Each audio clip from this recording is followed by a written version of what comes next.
for Vervaeke. He believes that the world is based on this thing of affordances, that metaphysically we are coupled to the environment.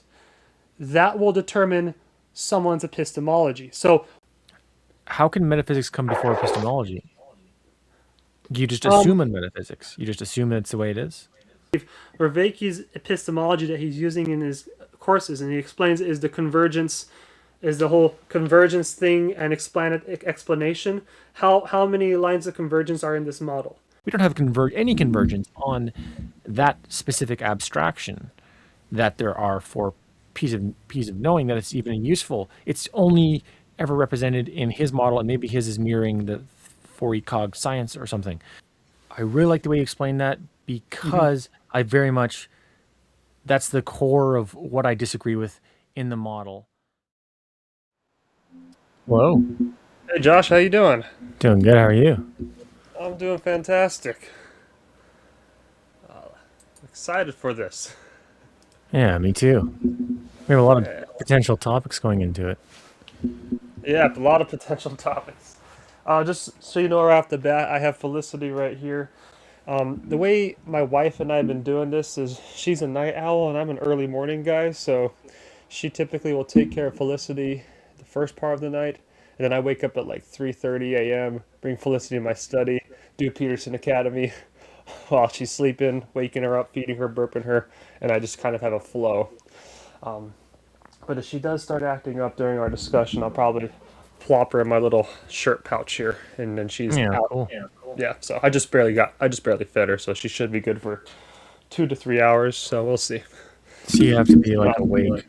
One of you has to be awake at like all times, kind of like. No, but it's just being there, attending to her needs, because she's a newborn and she's a Mhm. preemie as well. So um, it's a common theme for parents to be sleep deprived. So yeah, but we take shifts and it works for me. That Yeah, way, for sure. my wife can catch up on sleep. She'll sleep until like 10 a.m. When I have days off, I will. I'll take the 3 a.m. to 10 a.m. Shift, I guess you can call it.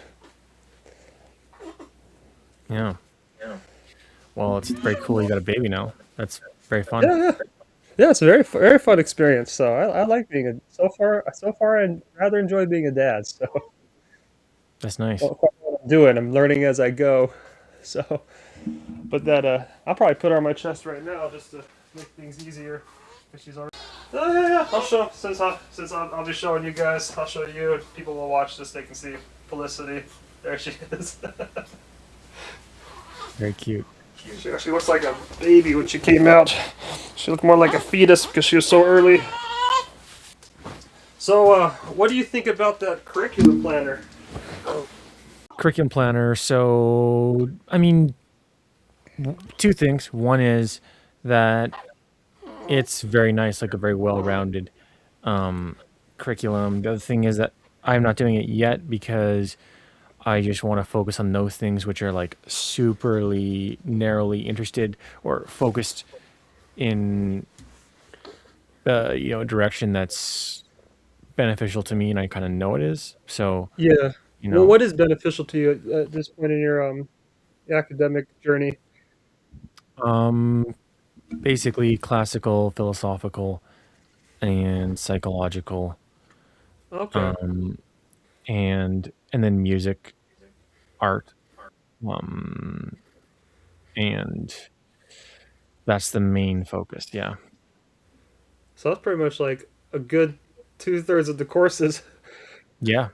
absolutely. It's like the ones that are like for some reason just like extremely not interesting to me are like business ones, Yeah. business, Oh, economics. the I'm like just the like, economics.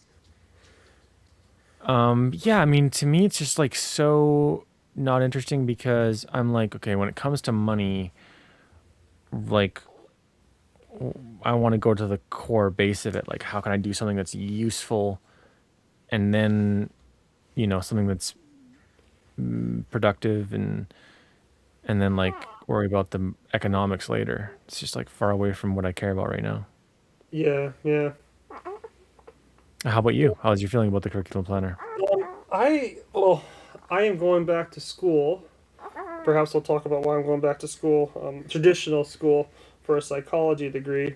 But I've spent the last 2 years narrowly focusing on psychology, philosophy, and neuroscience, particularly because that's what John Vervaeke said is needed for a cognitive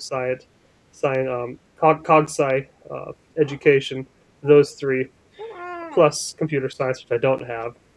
But so I've been narrowly focusing on that, and I've taken can't even count how many philosophy courses I've taken, and it's not directly relevant to my degree in psychology, but it kind of is because you want to have a good foundation.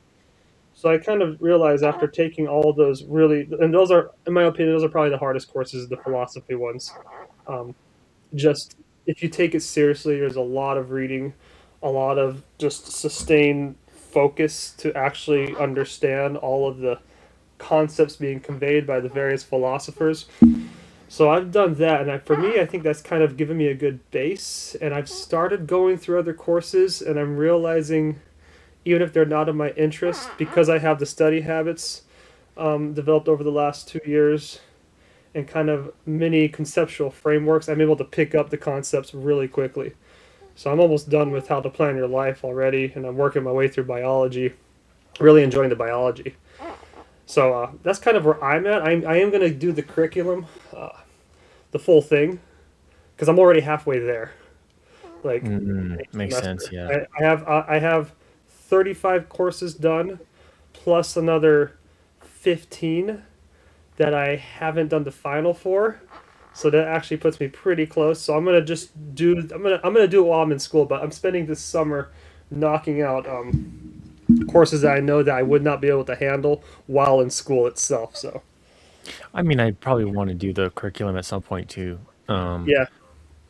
But just right now, I'm just like focused on what I'm doing. So, are you actually inspired then by Vervaeke for going back for further education? Like, are you because you said he said the requirements for cog science, which is like his specialty, I believe. Or I could be hmm wrong. Are you inspired by like his line of work? Not like I directly want to copycat his line of work, but I am inspired by that field. Um, yeah, just in generally, like the cognitive science field, neurocognitive psychology. I've been inspired especially by that through the Peterson Academy. It kind of opened up that world to me. Um, like, geez, looking at my shelves behind the camera here. Since I've joined the academy, I've collected about 75 books between philosophy, psychology, and neuroscience, and I've read a good 2/3 of them. Like, actually read them, and then the rest are for references, and that's thanks to the academy, and it's opened up a whole new world, and so I'm actually able to understand the neuroscientific literature. I enjoy it. I like to read it, and I have all this knowledge I'm able to actually comprehend, and so I actually want to step into that field. But the problem is getting into that field without some sort of degree or certification, even to get into a grad program, is like near impossible. So that's why I'm going back to school. I have 3 semesters left to get a bachelor's degree. I just need something to get my foot in the door, and I don't think Peterson Academy is quite at a place yet where they can offer a credible certification to get your foot into the to more specialized fields. So that's why I'm doing both. And Yeah. it's kind of funny because Pearson Academy has actually inspired me to go back to school and actually, because I know what I want to do now. I know what I need to pursue. Now, cog science, that's the kind of joint of all the disciplines that focus on the mind, really. Yeah. Um, and why specifically is that one interesting? Because I think generally people are interested in psychology, and the reason is because, well, psychology is how you do everything in the world. And cognitive science, to me, has a more philosophical and or possibly engineering bend to it because like you mentioned the requirement of computer engineering. So like hmm why that specifically, and what would you want to be working in that field on specifically? Well, I still don't quite know for sure. I know I'm good at the field. I'd be good at it. Why I want to go into that, a lot of it has to do with my personality disposition. I am very conscientious, 98th percentile in conscientiousness, but I'm also in the 96th percentile in openness. So I'm always wanting to entertain new ideas. I like this. I like psychology, but I don't like psychology that much as a discipline. I think it's too as James Orr says in his courses, it's a very fractured discipline, so many different schools. That's why I do Hmm. like the neuroscience side of psychology, and psychology keeps going more in the neuroscience direction because it's empirical, it's grounded, you can measure it in the brain. So I like that element. I like psychology because it kind of gives you models to kind of explain these concepts to other people. But then the neuroscience kind of grounds it and gives it a basis to stand on, where it's not just Freudian speculation anymore. You can actually measure it. And then the philosophy aspect, well, it feeds into the debates that have been going on forever, and that satisfies my high openness and wanting to entertain deep abstract ideas. And that's kind of why I want to go now. Now, why I specifically want to go into it is I've been doing Peterson Academy for almost 2 years now. Done every neuroscience course, done the majority of the psychology courses, and practically all the philosophy. And I didn't. And when my daughter was in the NICU, I ended up having a lot of. Well, first, most people have a rather traumatic experience being in the NICU because it's terrifying to see your own child struggling, and then your wife has a C-section and she's like, you know, on the precipice of death there. I went in there and had a blast because I like the science, I like the medical side of it, the neuroscientific side of it. Because if you want because with these little preemies, they are going through massive brain developments. Because in the third trimester of when a baby is normally in the womb, that's when a ton of neuroplasticity occurs and all the white matter. So that's when all that forms in the brain. Babies, 28 weeks gestation in the womb, their their brains are kind of like a smooth orb, and then in that third trimester something occurs, and then the brain starts to develop the white matter, and so that's when the sulci starts to form, and it starts getting all these grooves to create more surface area so that there's a ton more myelination and neural connectivity occurring. And so all those developments happen. Now what's interesting with premature infants is they're evicted out of the womb early, and so they have to go through that process of development outside of the womb, out in the extrauterine environment. They're not in the mom's womb, and so there's a lot to learn, and you get to see it, like literally see it, how they're developing, and you have to somehow think of a way. And there's been a lot of research into this, how to create an environment that best replicates the womb so they can get that proper neural wiring, neural development. If you don't do that right, though, they're at a much higher risk of autism, ADHD later in life, and that is correlated. Babies that are born premature, way higher risk of developing mental disorders later.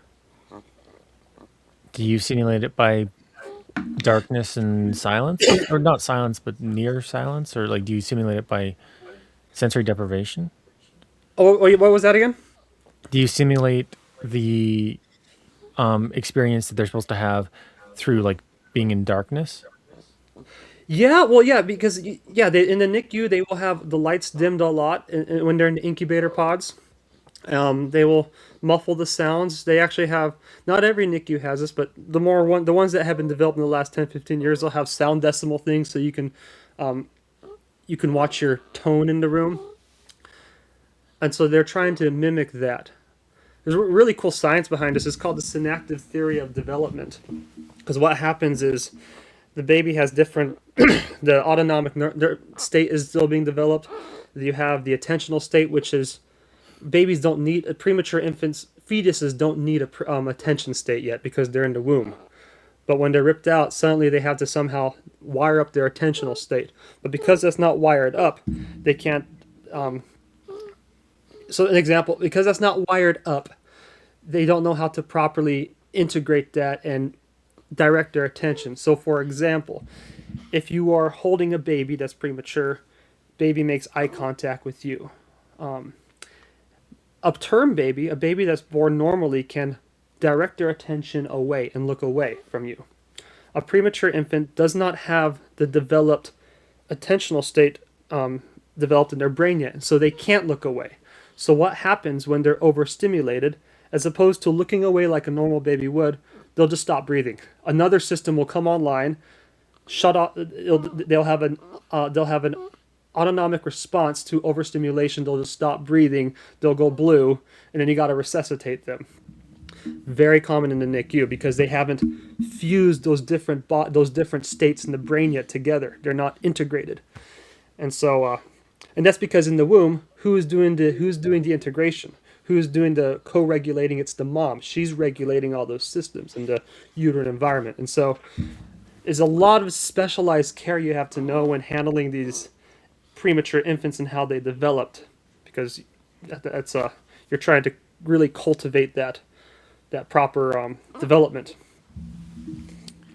Did you say that you were inspired to go more into neuroscience because of your experience with that? Yeah, because I did a video series on YouTube where I talked about, and every single update I did on Felicity, I ended up talking for 45 minutes on the neuroscience of what I was learning.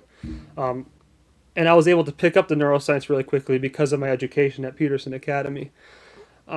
I was inspired because I was talking to the neonatologists and the neonatal therapists. Those are occupational therapists and speech therapists that are assigned to the care of premature infants.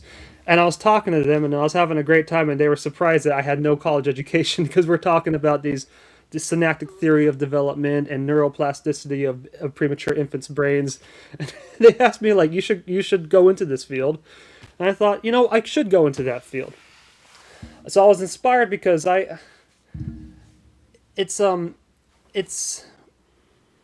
is very neuroscientific, so it's up my alley. There's a lot to learn. And my reasoning for going back to school is, one, once I get my bachelor's degree, I can go to grad school and get my master's. I can either pursue further research, take the more scientific route, and there's a lot more research to be done on premature infants, just on the brain in general and how it develops. So it is a beautiful field, not really well known, or doesn't get that much attention as it should. And there's reasons. There's ethical reasons why it can't really conduct experiments on premature infants and the fetus. If I want to I can do that route, or if I decide I want to do more a hands-on route, I can do an occupational therapist, and that's a master's program where I'm in the NICU working hands-on with premature infants and helping in their development. And I like premature infants because I'd rather if I was to be a therapist of any kind in psychology, in a psychological field, I think I'd prefer to work with infants, because adults, they lie a lot. They have all their Freudian complexes, and you're trying to sift through all their crap. Babies, they're 100% honest. They don't lie. So you get pure feedback. If they're upset, like I said, they just shut down. So it's clean. It's a clean field, in my opinion. Yeah, that's really interesting. I mean, I was going to say too that I have the opposite perspective about something you said before about the importance of neuroscience as it related to psychology, because but then I'm also seeing that you're coming at it from a different kind of position where you're less interested in the sort of adult behavior and more interested in the actual developmental, like, base stuff. From the bottom up, you could say. From the bottom up, yeah. Literally, the babies are bottom up. Right. I see, like, the field of, and I mean, I also see, like, so the importance in cog science of computer background, I mean, to me makes extreme amount of sense, because I think about psychology in computer terms a lot, because it's kind of like bottom up, the best we've ever gotten to. It demonstrates an understanding versus us just kind of saying we have an understanding. But when it comes to neuroscience, it feels Like if you had a computer and you wanted to learn it best, and so you take it apart and you put like probes on the thing to see where signals are happening on the device, and then you do things to the computer. That like approach, nobody's ever done that. I mean, nobody would need to because they understand the software already, but Hmm. it's like the one of the most primitive ways to do it. And so like I kind of have almost like an opposite perspective because it's so primitive to measure and test signals when you're talking about a neural network, because Hmm. the software, what the neural network is actually doing, is many dimensions more complex than what we can do with wiring. Yeah. We guess like, oh, like maybe the brain is something like these large language models. Maybe it's a neural network. Hmm. Maybe it's a computer neural network. But like that's just because that's the closest we've gotten to it. And so neuroscience to me seems like it's so absolutely far away from, because it's ground up. It's like, yeah, so we're at the point of like being able to test the synapses and like, you know, run it at that level, but that's the electronic level. That's not the like cognitive level ever have we gotten there Hmm. physically. We've only just been like, testing it. So that's my feeling about that. But I mean, having said that, you're saying you're more interested in that like literal developmental stage, and therefore, yeah, I can see why the bottom up approach would make sense. Well, it gives a. We'll talk about this later. The bottom up gives an affordance for the cognitive side to actually occur. We'll talk about this when we talk about Vervaeke's four ways of knowing. But both Dr. Eagleman and John Vervaeke have mentioned this in their lectures about the field of cognitive science and AI specifically looking towards biology, because biology has already kind of, well, it literally has over the course of evolution figured out how to create intelligence. It's done the groundwork already. And so if we want to create an AI, look towards how the brain develops from the bottom up. What are we missing? And if you could replicate that or borrow from that, and now I'm stepping into dangerous waters here because this is where it gets really ethical. Can you create AI unless you create artificial life as well? And they're doing this. They're able to gestate lambs outside the womb. They're figuring that out. I've learned that through my research. Because think about like when you have a baby that's born premature, you're gestating them outside the womb. So how far can you push back that gestational process where you don't need the womb anymore? And you can create an artificial womb. And see, you can see how this gets very ethically complicated real quickly. But they're figuring that out with animals. Is there a downside to that? Well, if you don't have a mom who's, this is what you discovered, if you don't have a mom who's constantly caring for you, who cares about you, and who's co-regulating your various systems because they're immature and they're not integrated yet, you need a second person, the mom, to do that for you through love. The baby won't develop properly. And same with and then even when they're already born, a truly intelligent being like a human, because they are so vulnerable in the first several years of their life, they need that constant licking and grooming from the parents, the rearing. If they don't get that rearing from the parents, their anterior cingulate cortex is not properly wired up to be optimally empathic for a civilized society. They don't know how to care properly. They don't have that sort of that cognitive empathy as well as that emotional empathy. And they've showed this with the prairie vole studies. You know about the prairie vole studies, Josh? No. Okay, so the prairie vole studies, they're really cool creatures. They are monogamous rats, pretty much, meaning the prairie voles they'll do a little courtship and they'll pick one female rat and the female will pick the male rat, and then they do a little dance, and then they mate vigorously for like 24, 48 hours straight. That's their honeymoon. And then they stay together for life and they build a little nest. And then they will create a little colony, and then they rear the kids together, the little pups. And it's really cool because the mom will stay home and the dad will usually go out and get resources. And the mom will do that too, but there's always a pup with the kids, and they're always engaging in licking and grooming. And they will really care for the offspring. Now, what they've done in scientific experiments is if they track these generational. What happens if you start messing with the family unit of this monogamous structure, this monogamous family structure? They remove the dad from the picture. Now, what is the mom going to do if there's no dad in the picture? Well, she still has to get resources. So she's going to pick survival first over nurturing, which means the babies, the pups, don't get as much licking and grooming from parents as they normally would. What happens to those baby pups is that certain genes get triggered through epigenetic functions, and they become less monogamous. They actually become more promiscuous. They have earlier onset menstruation, or not menstruation. They become more promiscuous. They're less choosy with their mates when they mature. And what happens is now they propagate another generation of single rat mommyhood. It's really sad. And then as a result, their offspring is not going to be monogamous, but going to be more promiscuous. Why is that so?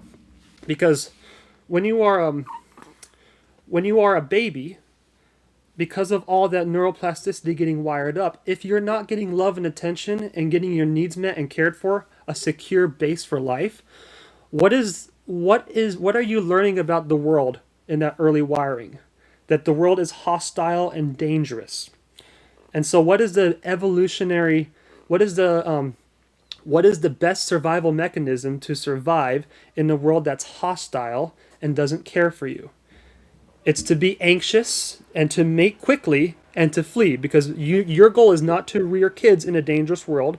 You want to get your genes to as many people or as quickly into you as quickly as you can, and then make the next generation, and then mate and vacate, because you don't have time to create a pair bond. That's not going to be genetically beneficial for you, for your genes at least. And that's what's being communicated to a child when they are not getting nurtured and loved. And so they're getting wired up to have a more anxious disposition, to become more promiscuous. And this has been shown in human research as well. Kids that don't have a father in the picture, the daughters will have earlier menstruation, and then they become more sexual promiscuous, and they have a higher rate of teen pregnancy. That's because when they are young, what they are learning at that very young stage, and this has been mapped on the brain as well, what they're being wired up for is a world where quick mating strategies, short-term mating strategies, are most beneficial. Now, on the flip side, if you have an environment that's safe and you create a secure base for the child, what's being communicated to that baby, that rat pup or that human baby, is the world is safe and secure. And so it will be most advantageous to actually invest and pair bond with other people and attach securely, because you're in a world that can cultivate that. And so you become more monogamous, future, and you become more receptive to your children. That is why it's really important. And so this feeds into if you're going to create something that's truly intelligent, is that important? Can you create something intelligent that doesn't have that nurturing connection there? Yeah, I'm interested still at the level of the difference between the psychological and the neuroscientific approach. What you described was pure psychology. You used some neuroscientific terms like neuroplasticity, but those were, yeah. Allow me to use the neuroscientific terms. So yeah, what's being developed in that third trimester and then for the first 2 years of life is the anterior cingulate cortex. The anterior cingulate cortex has a neurochemical in it called oxytocin and vasopressin. Now, how that gets wired up and where those oxytocin and vasopressin receptors are will determine whether an animal or a mammal will be monogamous or be promiscuous. So they did studies where they looked at the cousins of the prairie voles. They're called meadow voles, and they were very promiscuous creatures. They had the mate and vacate strategy. What they found is they had the same amount of oxytocin and vasopressin receptors but they were in a different region of the anterior cingulate cortex. They had I can't remember the exact regions, but I know that the prairie voles, I think, had more vasopressin receptors in the ventral pallidum as opposed to the meadow voles. And so we understand with neuroscience, that's very malleable, how that gets structured up. So if you are, so there's a neuroscientific explanation, there's that plasticity going on. And so those receptors, where your density of vasopressin and oxytocin receptors are, will provide a neurological basis for how you attach or how you respond to um, to a potential future partner, to a spouse, and to your kids as well. And they've done measurements on mothers who have this avoidant attachment style where they don't really um, pair bond with their kids, and they're actually able to measure in the brain what is happening when they interact with their child versus mothers who have a secure attachment style with their kids, and they're able to actually measure in the brain what's going on in the amygdala, what's going on in the anterior cingulate cortex, and they're able to measure all of that. And so so I use a lot of psychological terms to explain this concept, but there is a neurological basis to all of this, and it has to go back to vasopressin, oxytocin receptors, and how the anterior cingulate cortex is wired up in those first 2 years of life. I still have a critique of the Yeah, neuroscientific approach. Um, so you said that there's an ethical question when it comes to deeper neuroscientific analysis. As you project, we get better at neuroscience. Maybe we'll start to be able to replicate the mind. Now, my to like undercut all of my objections, I'll object to that by basically just saying that it does not seem to me like we are anywhere even like remotely close to mapping out how the brain actually functions. It's a very, very complex system with 8 billion neurons, maybe. I don't hmm know. yeah, Um, more connections than there are atoms in the universe, or something like that. right. If we were going to analyze how the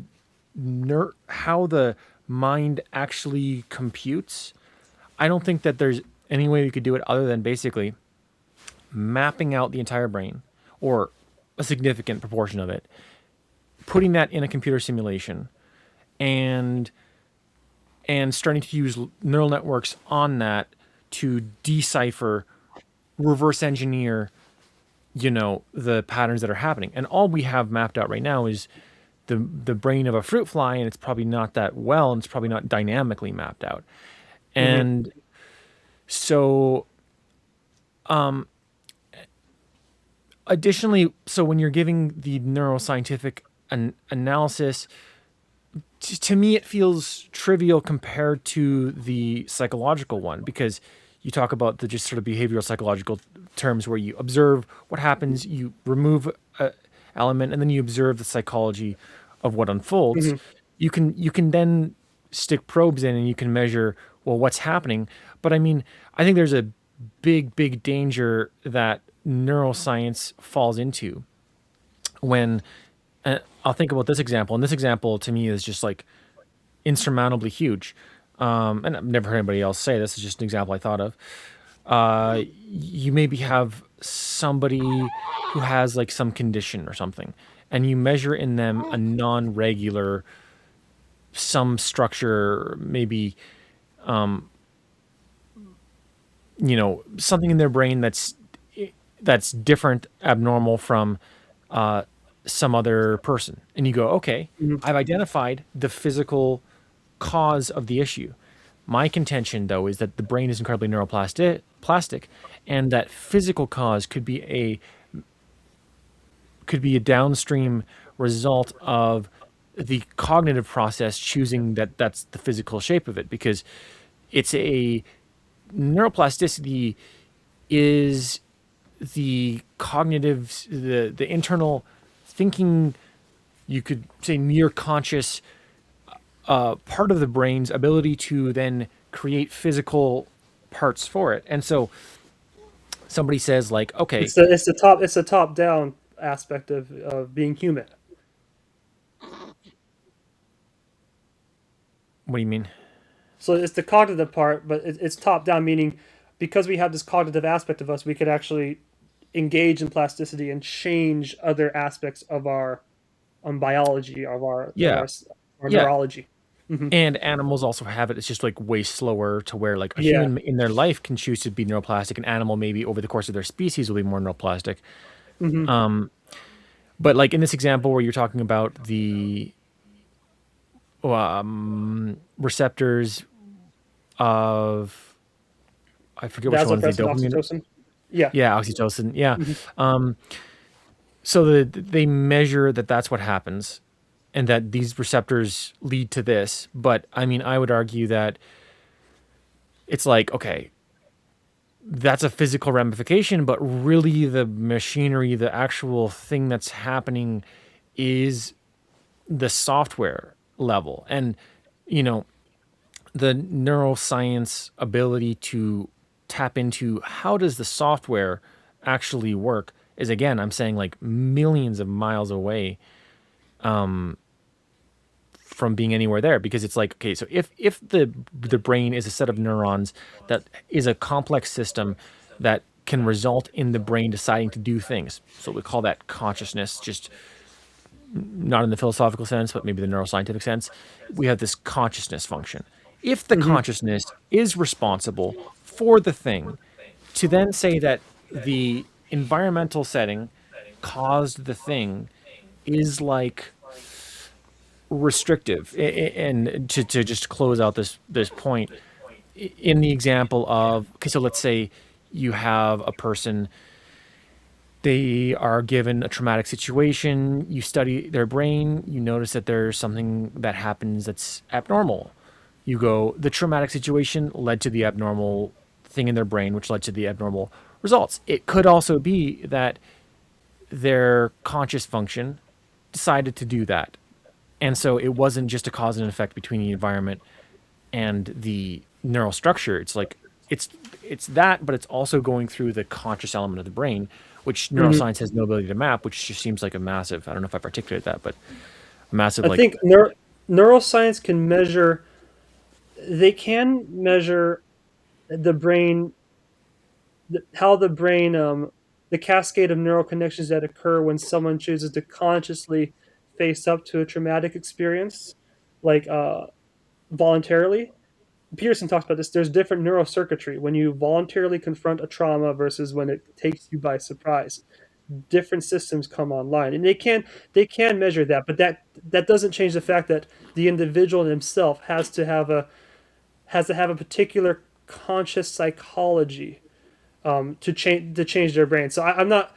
I do believe that this is where, because you mentioned this restrictive.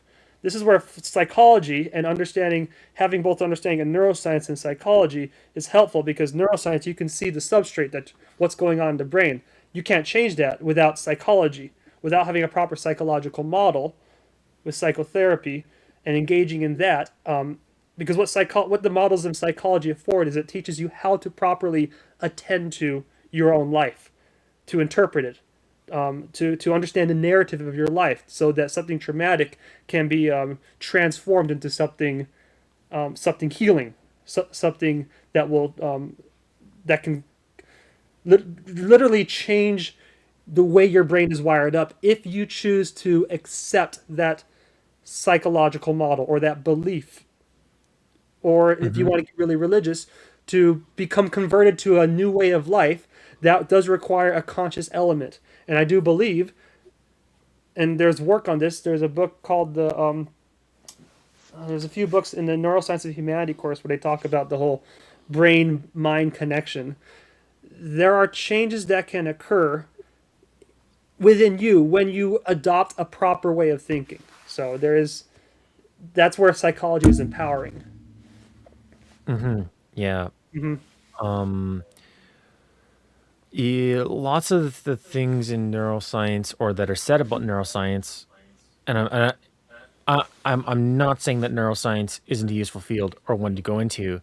I just think it's grounding for the neuroscientific field to either it's grounding for the neuroscientific field or it's grounding for myself to voice these critiques. Hmm. Because the neuroscientific field, I mean, they're doing fantastic stuff and they're making progress in discovering things about the human brain that is phenomenal. I just think that the amount of work that goes into it versus the result is significantly, it's very, very challenging. It's a very big uphill battle because this is what people who, this is what referencing neuroscientific literature about in relation to making psychological conclusions generally takes the pattern of you have a phenomena, you point out that in this phenomena there are neuroscientific changes, and you identify them. You go in the amygdala, this is this is affected when this is happening. It's like okay, and that's generally what it is, and that feels generally to me quite trivial. You say yeah, there's something happens physically in the brain when a psychic phenomena occurs. I'm Hmm. not surprised at any point that that's the case. But I think it's trivial because neuroplasticity is also so high that if you say that there's a physical thing that happens in the brain, it's like, well, again, it could also be downstream of the consciousness, and it could also be that a different physical thing could have happened, and it only happened that way because, that's just the easiest or something. Like somebody is able to use a different part of their brain when maybe they lose uh, part of their body to they're able to take that brain space and fill it in with something else. And so like it just seems like those neuroscientific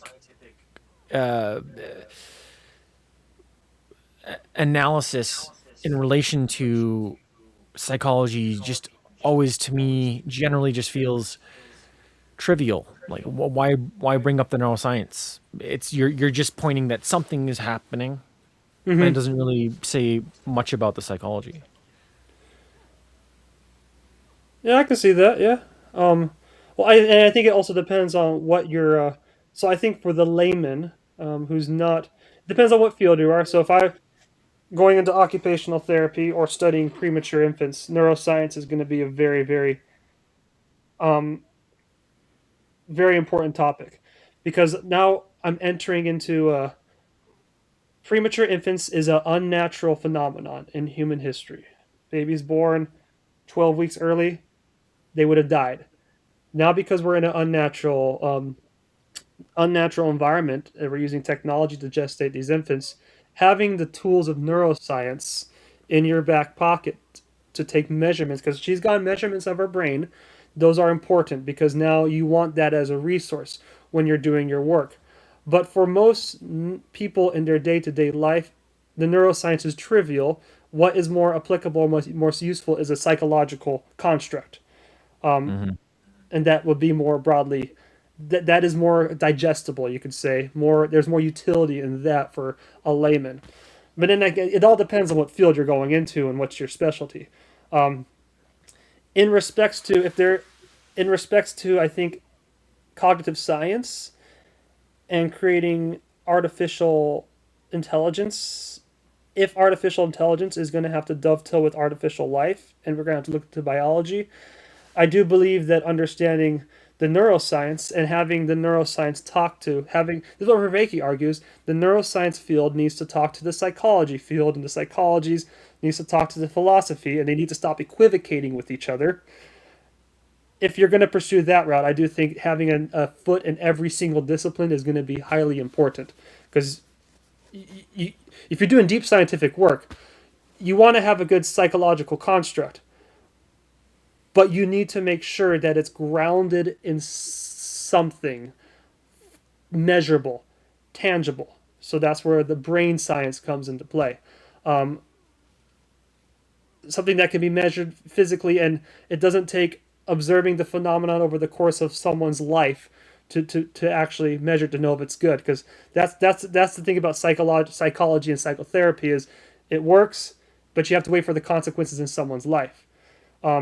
If you're in the field of medicine and you need to prescribe something for a baby's brain development, you cannot make a prescription and offer a treatment that doesn't have a neuroscientific basis. You're taking a huge ethical risk. And yeah, I mean that field, it Hmm. seems like it would be very, very useful directly, because if I think Hmm. about maybe an example, if you have different cases of the baby developing, and you're trying to, sort of discern, like, well, okay, well, what happened in this case? Is there something different? Then maybe you could do analysis of their brain structure to see if it's developed differently or abnormally. And I mean, Hmm. that's going to be very, very concrete for sure, or at least very, very helpful. Yeah, something to that though. Uh, about psychology and I think the relationship between neuroscience. I talked about the synactive theory of development earlier, and that was founded by a developmental psychologist in the 70s and 80s, before the decade of the brain. And she talked about these different states developing at different points of gestation. And she made those conclusions not with neuroimaging, but based purely on observation. Because she was a Harvard student, a Harvard graduate, Dr. Heidelise Als, and she would spend exorbitant amount of time just watching these babies off the clock, just watching these premature infants. And she developed this great theory. It's cool, and it was a completely psychological theory because she didn't have the neuroscience at the time. What's been really cool, as in the last 20 years, all of her whole theory of the synactive theory of development, which was a theory, has been proven by neuroscience with the brain imaging. Did you say what the It's, synaptic theory of development is? What is that? it's a synactive theory of integration. So what I was explaining earlier about the different autonomic states. Let me get my notes here real quick. I got a lot of information in my head because I treated this whole going through the NICU like I was in school and learning about this stuff. There's multiple states in it. There's let me see.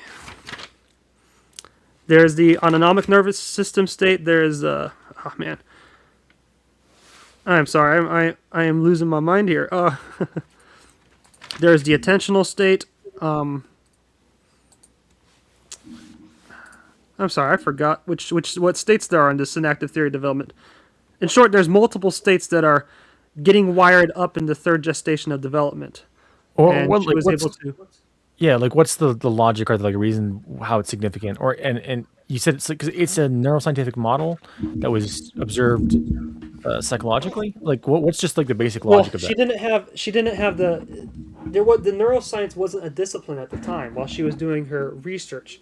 All she had was observation and seeing how a baby would respond to a particular stimulation and how their breathing would stop. And she would take measurements like that. And so she developed this whole entire model of, Oh, I see, I see. So this is the one you were yeah, saying, like, it looks at you, it does not have the part of the brain developed. But I mean, to me, that doesn't feel particularly neuroscientific. So, like, you can observe a baby growing up, and you can just observe, like, they are missing functionality. They're missing. You could maybe think of it as wisdom chunks, or like they're missing. I mean, now we view it as neural networks, but hmm. I mean, I think that for even before the subject of psychology, somebody could look at a developing human being and go, they're missing something. And so to say that it's neuroscientific doesn't make sense to me. I mean, so No, what? no, it became neuroscientific because the longitudinal studies that she laid the groundwork for, based on the psychological model, the neuroscience, 20-year follow-ups on the neuroscience, and the research actually vindicated. So she had a theory, and it was proven Right. true based on later neuroscientific research, which I thought was really cool because then That they is were very able to cool. measure the differences in the brains. And then she prescribed something called NIDCAP, neonatal individualized care, where they would try and replicate the womb outside of for these NICU babies.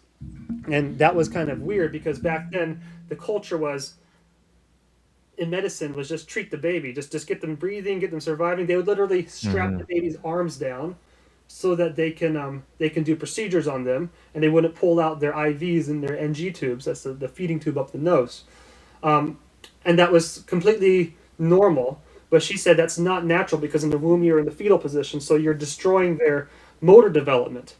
Because in that's how they need to develop starting from here, and then they push out while they push against the walls of the fetus. And so she said you need to replicate that. And so they did that, and they did the longitudinal studies on that. And what they discovered is these babies that received her intervention, they had far less cerebral palsy-like presentations later in life. They didn't have weakened muscles. And then if you looked at their brain, there was a proper integration between the frontal cortex and the motor cortex and the other regions of the brain for sensory input. As opposed to kids that received the standard care at the time, they had far less integration between the frontal meaning making of the brain and the other lobes of sensory modality. And so that's why autism kids, they will receive stimulation, but because they don't have a proper integration between the sensory lobes of the brain, the sensory modalities, and the meaning making, the meaning interpreter part of the brain, the frontal cortex, they shut down, or they'll have to rock back and forth, or they have an episode. It's because that integration that occurs did not properly get synced. Not for all autism kids, but for these premature infants who have autism-like symptoms, they didn't have the proper wiring. So that's something cool about psychology getting proven by neuroscience later on. Yeah, that's very cool, actually. It's incredibly interesting stuff, and I kind of want to keep diving into this. I will maybe we should bring in as well the stuff about Vervaeke, because maybe we can discuss it, and then maybe sometimes things link back in, but then we just have more. Yeah, let's go philosophical now, because I know you're dying for my critique on you and Chris's conversation. Yeah. But yeah, if you find that interesting, I did do a video series on all this research that I unpacked in the NICU. It's on my YouTube channel, Felicity's Very NICU cool. Journey. So, all right. So my critiques. Let me get our sip of water here. So I enjoyed that conversation between you and Chris, and I have 3 critiques. Not really critiques. One's more of a critique. One is one's perhaps the first one will be like I want to clarify some things about Vervaeke's model. Second one is I have questions about the nature of music I want to ask you, and then the third is more of a hard critique. So the first one is this John Vervaeke's 4 ways of knowing. Mm-hmm. It seemed throughout the course of the discussion it was getting framed as a pure epistemology, how you come to know. And I think that's a improper framing. It should be framed as a metaphysics of affordances. Can I use the restroom real quick? Yeah. Okay. Can we pause? Can we pause the recording or? I don't know how the system works. I'll just cut it out.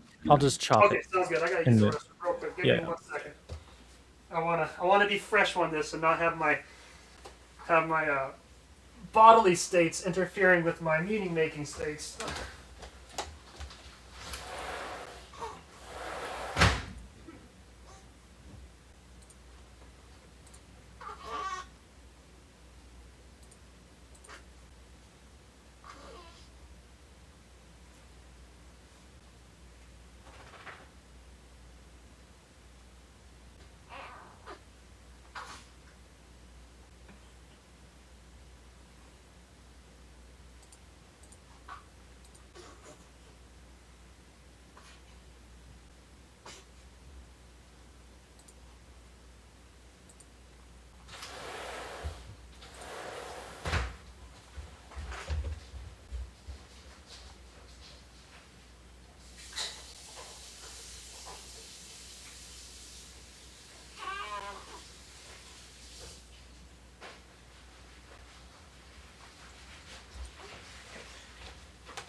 Just because I know. Okay. Okay.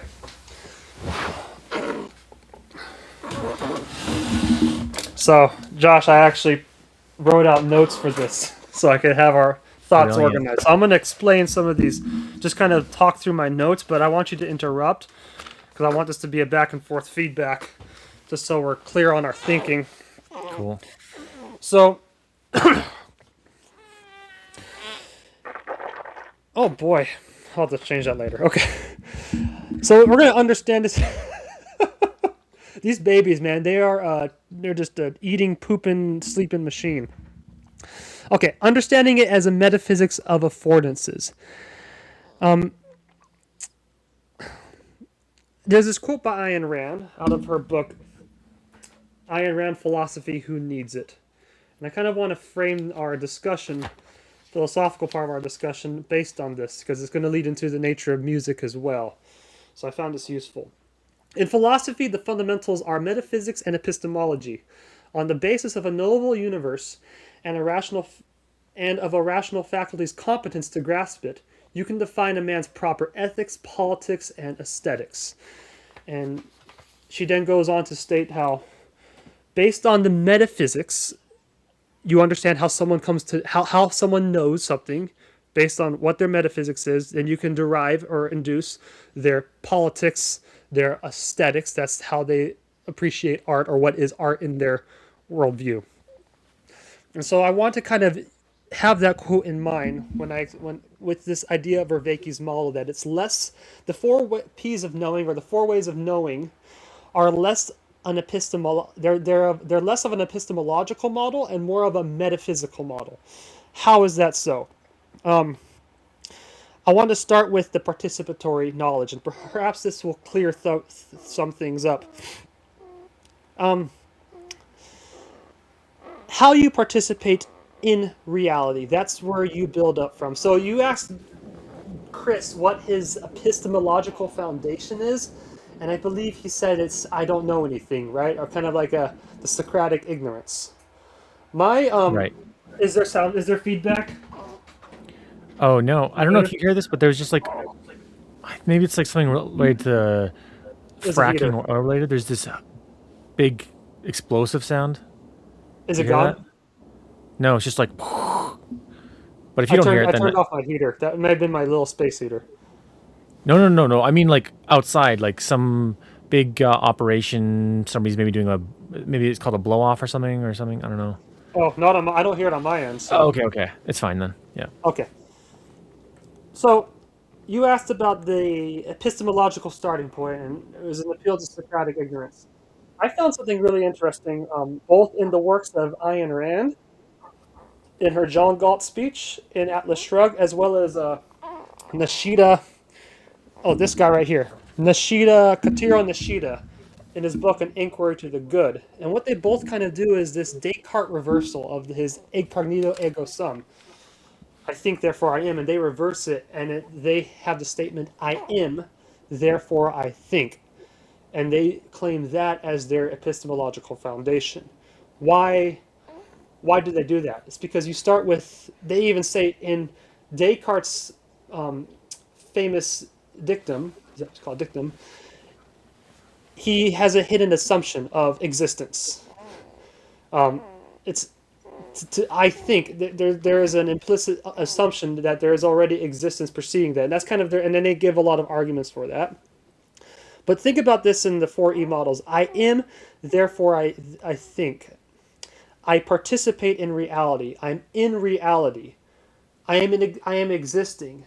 And then the thinking, that would be the propositional knowledge, the thinking function, the rational aspect, is derived from the fact that we are placed in a body that has a brain that can do induction, observation, induction, deduction, logic, all of that.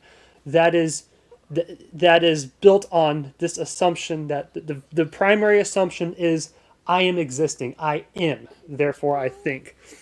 And I wanted to start with that. And I thought this tied really well with Jordan Peterson's idea of embodied perception. He talks a lot about that there's just too much in the world to compute and understand. And so in order to deal with the problem of an overwhelming amount of data to perceive, and we are placed in a body. We have a body, and that body orients perception. It screens out things that are not relevant to your body, knowledge that you don't need to know, information. So for the well, Vervaeke uses this example. When the whale, how does the whale participate? How does the whale exist? The whale exists in a body that has flippers and fins and in the ocean. So it's in this arena. And so what becomes relevant to the whale are things that are relevant to a giant sea aquatic creature. If you are a lion, you have a body with a mane and claws, and your body is properly situated to a particular arena. But because you're in that body, certain things become relevant to you, like the lady lions and the cubs, and taking over Pride Rock if you're Mufasa. All of those things take in place, but that is built on the fact that you are existing in a particular way. Let's start there. How does that? How do those premises sound to you, Josh? They sound good, and I, I wonder if maybe should I give you my updated perspective now. Yeah, give me your Um, update. Let's kind of go back and forth on this, and we'll build it up. so you say it's metaphysics, not epistemology. Hmm. That's very, very reasonable with me. My critique with the model is only at its epistemological, only its epistemological faculty. Um, and to give a clear example, it's if somebody says like, you know, where I would go, okay, so we're gonna have a rational discussion. Let's rationally decide. Let's conclude things through logic. Somebody will say, well, this is not logical. This is more of a participatory type of knowing, and I'm fine with that as a metaphysical model. But how did you get there? It seems like the model becomes epistemological where like it circumnavigates it. It becomes so somebody will go like, well, this is not something which is in the realm of propositional knowledge. It's in the realm of participatory. And I go, I mean, that's fine. It could be the case, but you still have to use propositions to demonstrate that or talk about it. And so, yeah. Yeah, I think I'm gonna point to that because I think that this ability to talk about things and use propositions is there is a special function that is tied primarily to the way man participates in reality. That's exclusive to him.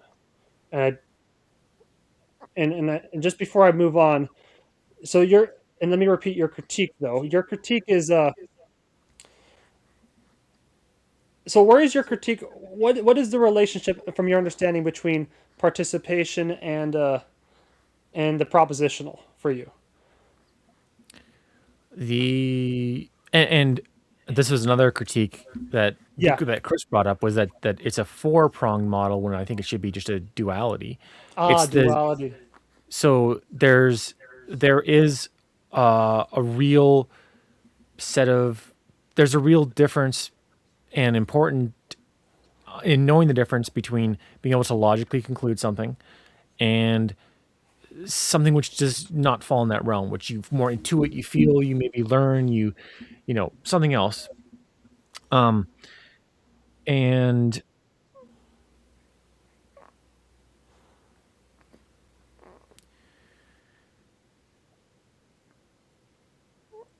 I forget what your question was. I think I'll address both of those. So first, with the first critique, are you implying then is there that there is a that when people talk about the duality between participatory knowledge versus the propositional, that there is a irrationality or unintelligibility to participation? I mean, I was just writing music recently, and it became very, very clear to me that propositions, when it comes to music writing, is a very, very bad way to make music. Anybody who's making Yeah. good music, they're making their music through this sort of play, feel, Hmm. emotive place. So it's But not propositional. the feel emotive place that you're making music, there is something intelligible to it, even though you can't put it to words. It's not purely disjunctive and disorganized, or else it'd be bad music. There is a there's coherence to it.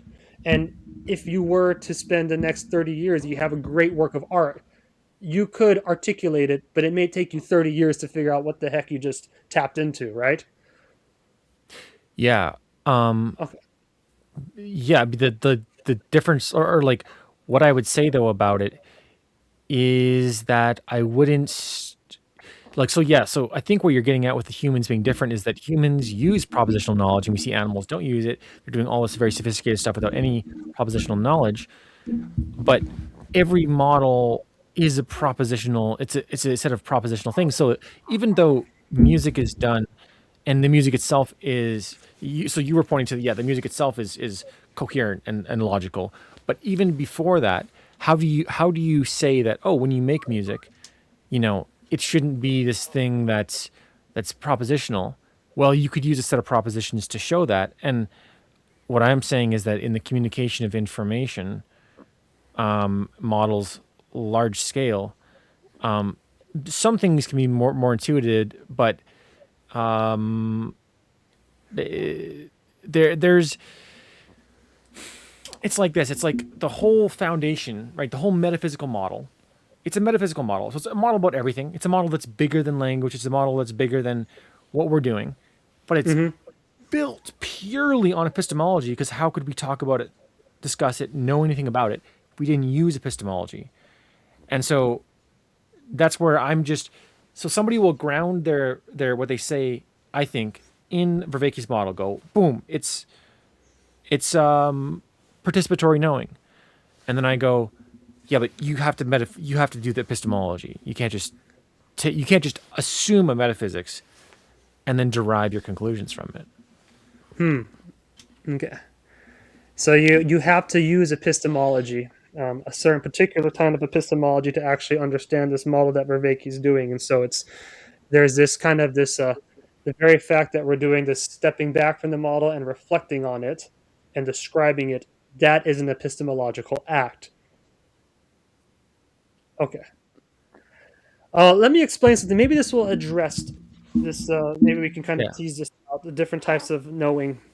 So I had a really good meeting with Igor yesterday in a Dialogos, and we talked about this. I brought up this model, and we were trying to ground. We were asking the question why humans have this dualistic function where we're able to conceptualize heavenly realities or things that are transcendent, abstractions. Why did evolution spit that out? And I was trying to ground that and use John Vervaeke's four ways of knowing and use Aristotle's paradigm to kind of explain that. So I'm gonna, when that comes out, I think that'll be good to listen to in respects to the dialogue. But with that, there are different types of existence. There are different types of participation. I explained the whale and the lion, and when you participate as a lion, way different than participating as a man. And so this idea that Vervaeke has with this participation, it's how you show up, how you are coupled to existence, will determine how you perceive the world, how you the skill set you're going to need, and if you're a man, the propositions you're going to form. Aristotle has this exact same thing in his three soul model, the three ensoulment. He has at the base the nutritive soul, then the sensory soul, and then the rational soul. So, what is the nutritive soul? And just so you know, are you familiar with Aristotle, like this soul paradigm, Josh? The what paradigm? Probably not. His I know his I'm his familiar with three Aristotle, but ensoulments. Okay. the what? Um, his ensoulments. Are you familiar with his model of the soul? And okay, I'll explain this No. then, because I think you'll like this, and I think it will add light. Because he's not a dualist like Plato Right. is. And it's helpful to think about this because I'm going to push back against Chris turning this into a dualistic model. I'm going to try and put it back into a non-dualistic model here. I'm going to try. It's going to be hard. Nutritive souls in Aristotle's framework are like the plants. They have a certain type of coupling to reality where they just sort of absorb nutrients. That's why they have a nutritive soul and they grow.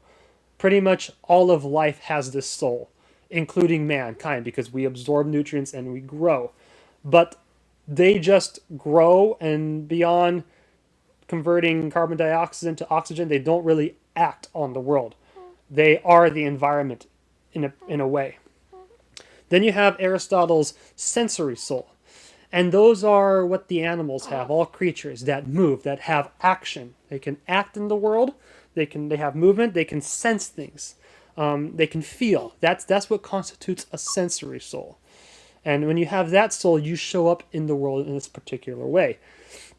Now, what makes humans unique is the fact that they have a rational soul. And that is both sensory nutritive, so they can sense things, they can grow, they have the basis of life, but they have this thing of cognition, where they can now act on the world. Because the animals, the plants, they can move around, but they're more like acted upon. They respond to stimulus, they respond to the environment. They respond to the seasons. When it's time to mate, they mate. When it's time to... They're primarily governed by behavioral stimulation to the environment. They don't stop and step back and say, hey, should I actually respond in this way? And is there a better way that I could actually live as a lion? They don't do that abstraction. That is just humans. So humans can, instead of being acted upon, they can act upon an arena. They actually are able to change the arena in ways that lower animals cannot, because they do not have that rational soul. So the man's relationship to the agent arena, back to Vervaeke's model, is one of stewardship, where they can actually change the arena, where they're not being acted upon, but acting upon the arena. And how did they do that? Well, they do that through their intellect, through their ability to abstract. They have this cognitive function where they can conceptualize realities that transcend the current environment. They're able to see beyond the immediate situation. They're able to see beyond next year. They're able to think over the span of their entire life, or over the span of all human generations.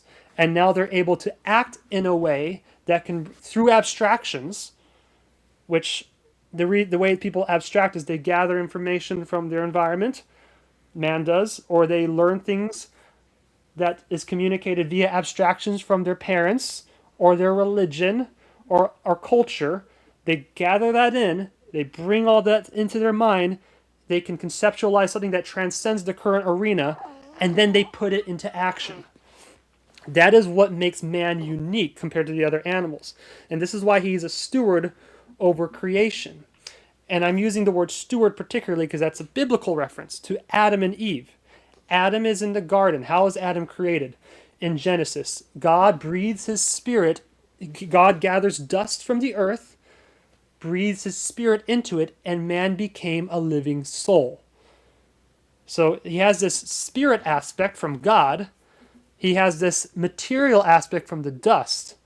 But those put together, no longer dualistic. That is a soul. Soul in the Bible is this thing.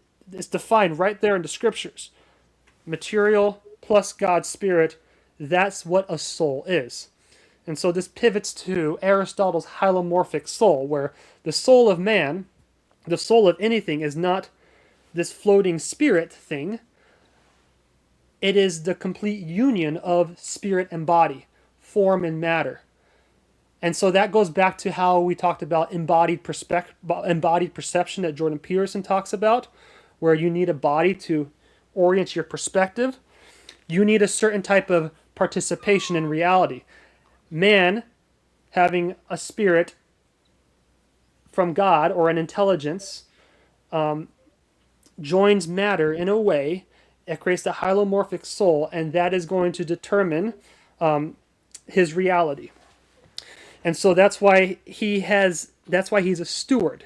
That is his soul. Man's soul is not just the intellectual aspect, conceptualizing, but it's the both. It's the participation. It's the body. It's the whole entire arena of man's existence. That is his soul, and that's why he is given also the task of naming in the Eden story. He is able to name all the creatures. They are brought to him and he names them. What does it mean to name something? Well, when you name something, you're judging, you're determining, you're categorizing it. You're saying that is different. The dog is not the same thing as a cat. And so I'm naming you dog and I'm naming you cat. You are now creating concepts, and you're imposing that. You are creating order. You are judging. So when June brought up her model about existence, or I think it was pure consciousness, same thing that Nishida brings up in his book, pure experience, there is existence itself, the ground being, you could say, and then there is this thing that observes being, and you participate in that, and then there's this thing of judging and discerning. The moment you judge and discern, you are creating order of pure existence. You're creating the world, your world. You are using the logos. So logos means to give an account, right? Logos is in the beginning was the word, was God. So that is given to Adam, this logos-like ability to give an account of all of creation. He is accountable for creation. He's naming it. And by naming it, Adam is now accountable. He is judging it. He is discerning it. So part of man's role in the biblical narrative is this aspect of giving an account of creation. He is accountable for the arena. All of the other creatures merely respond to the arena. Adam is a steward, an accountant, a namer of creation. And so he has this role where he is now, man is to cultivate the arena and to bring the entire arena itself to something that, to the highest good that he can conceptualize via abstraction. So that's why man has, it is good, Aristotle talks about this, it is good for man both to develop his rational faculties and his body as well. There are two different goods, but they are one. And you need to have that. If you're going to be a man, you need to have, or mankind, to be a proper man, you need to cultivate that rational function. And that's why we have propositions. The propositional knowledge is unique to us because we can engage in abstraction. And the purpose of propositions is to properly cultivate, steward our arena and to change it, to act and not be acted upon. Okay, let's pause there. How's that paradigm lay out for you, Josh? Yeah, I mean, that's interesting. Hearing that seems very, very reasonable. Yeah. Mm-hmm. What, like, is that, in that, what you described, how does that differ, or what was the critique in that to maybe what I said, or what do you think the critique I was saying was? It was a clarification on, what was it clarification on? It was mostly clarification. I was trying to kind of point that to the fact that it's not pure dualism, necessarily. The integrated. Yeah. It's a very integrative model. It's integrated, but I mean, it's, so the dualistic language I view only as an abstraction to communicate about two phenomena, integrated phenomena, a blurred line between which is which, and they're very integrated with each other. But I mean, when it comes to talking about wisdom, right? Mm-hmm. The dualistic model of there's the conscious, ethereal, emotional stuff, and then there's the logical, rational, concrete stuff. That model delineates two categories so that one can most efficiently use them. And the reason why it's more efficient than a 4-category model is because it's cutting to the essence of the difference between them. So I find that, like, when I'm talking about Vervaeke's model, what I generally do is I go, okay, there's the propositional, and then there's the other 3 P's, whichever, pick any of them. They're not propositional. And that seems to be the critical thing is, well, is it the propositional, or is it the non-propositional? And so when all the time when I'm talking about his model, I find zero function in really delineating between the three other P's. It could just be two P's.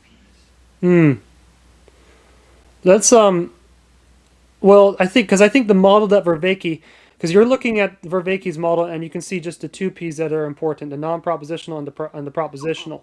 And you're doing that because you have a rational soul. You're man, so you have this dualistic nature in you where you can conceptualize things using your rational intellect, and then you can engage in reality and action, and that would be the procedural, perspectival, and the participation. This model that Vervaeke is laying out can also encompass non-human, non-rational entities, because it's describing how a whale would respond, or how a whale participates, and the type of affordances that are available to a whale. They don't have, based on how they participate in reality, the whale or the lion does not get the rational soul. They do not get the non-propositional, or sorry, the propositional. They're restricted. Mm-hmm. So Vervaeke's model, the dualistic model is here. Vervaeke's model is out here, describing, it's kind of encompassing it. That's why it's not as relevant, because you're not a lion. So you would say then, when it comes to the whale, you would want to analyze it with these other things. So the whale learns through experience. So maybe the whale learns through seeing how his brothers or his parents act, but I mean, then there's the perspectival. Does the whale have the perspectival?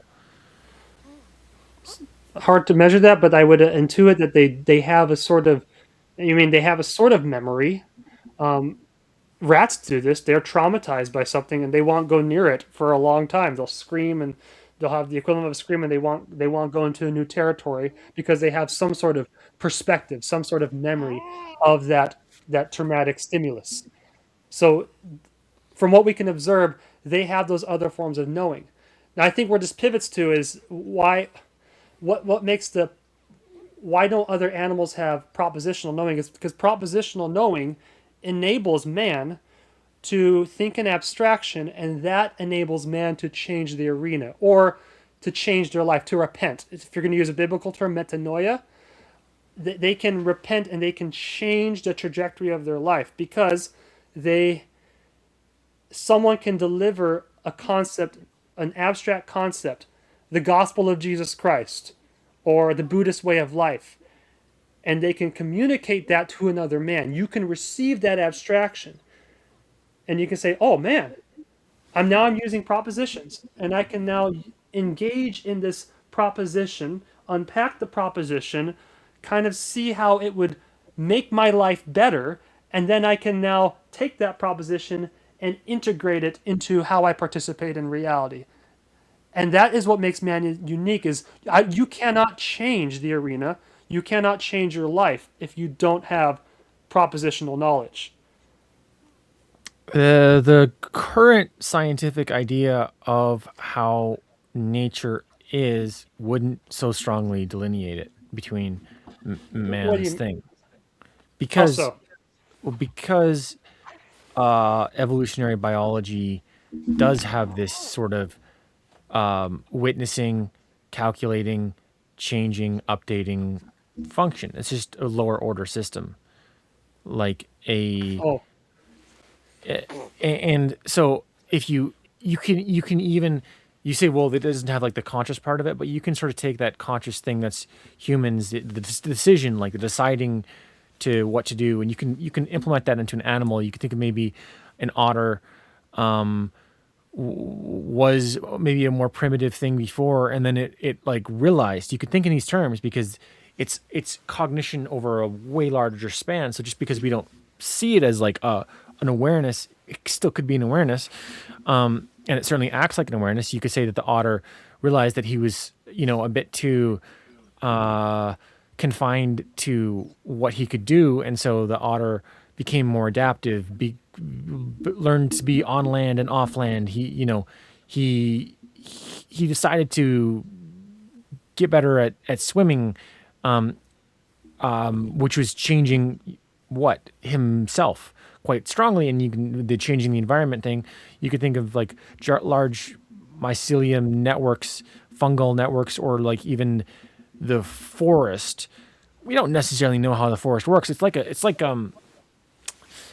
the brain itself. It's such a big, complex set of nodes and connections that we can't really know what it's doing. And so it could be the case that the trees decide things. They're like, maybe there's like a bunch of deaths. Maybe a bunch of animals get killed, and the trees sort of sense all this blood coming in, and they get more nutrients. But then what they decide to do, because they have some kind of wisdom, is they decide to limit, maybe make the environment more harsh to limit the amount of freedom the animals have.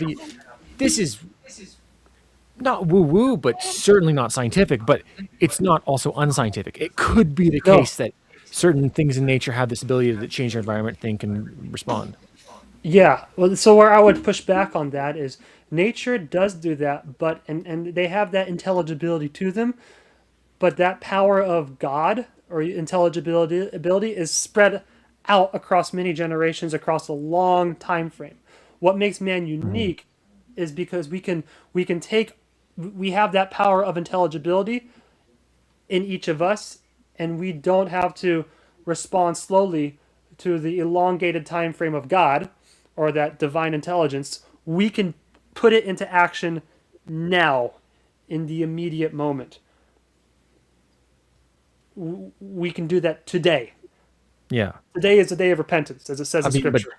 but a time frame difference doesn't necessarily change the nature of it. Like, so if you take a human and you just make it way larger and you make it way slower, to the human, it's still the human. It still is fast. So like a tree may just have a way different perception of time. So trees can just sort of live for hundreds of years, Hmm. and the tree network that it's a part of, even longer, way longer. And so like, you know, a mosquito has a very, very short lifetime. Does that mean it's a bit human centric to just sort of think that our time frame is the correct one? Like a way slower time frame could be equally as legitimate. Yeah, and I am human centric because I'm a human. That's my role. I believe that. No, well, okay. If you look at how Drax, and this is the question we brought up in yesterday's Dialogos. Why can humans bring about such change so quickly?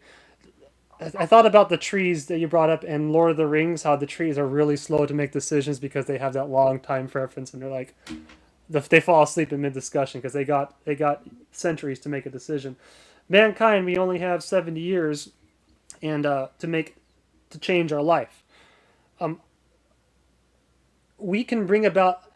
We have this agency thing, this free volition, where we interact in the arena in a way that gives us immediate feedback if we do something wrong, and relative to trees, or immediate positive feedback if we do something right, relative to the long time frame.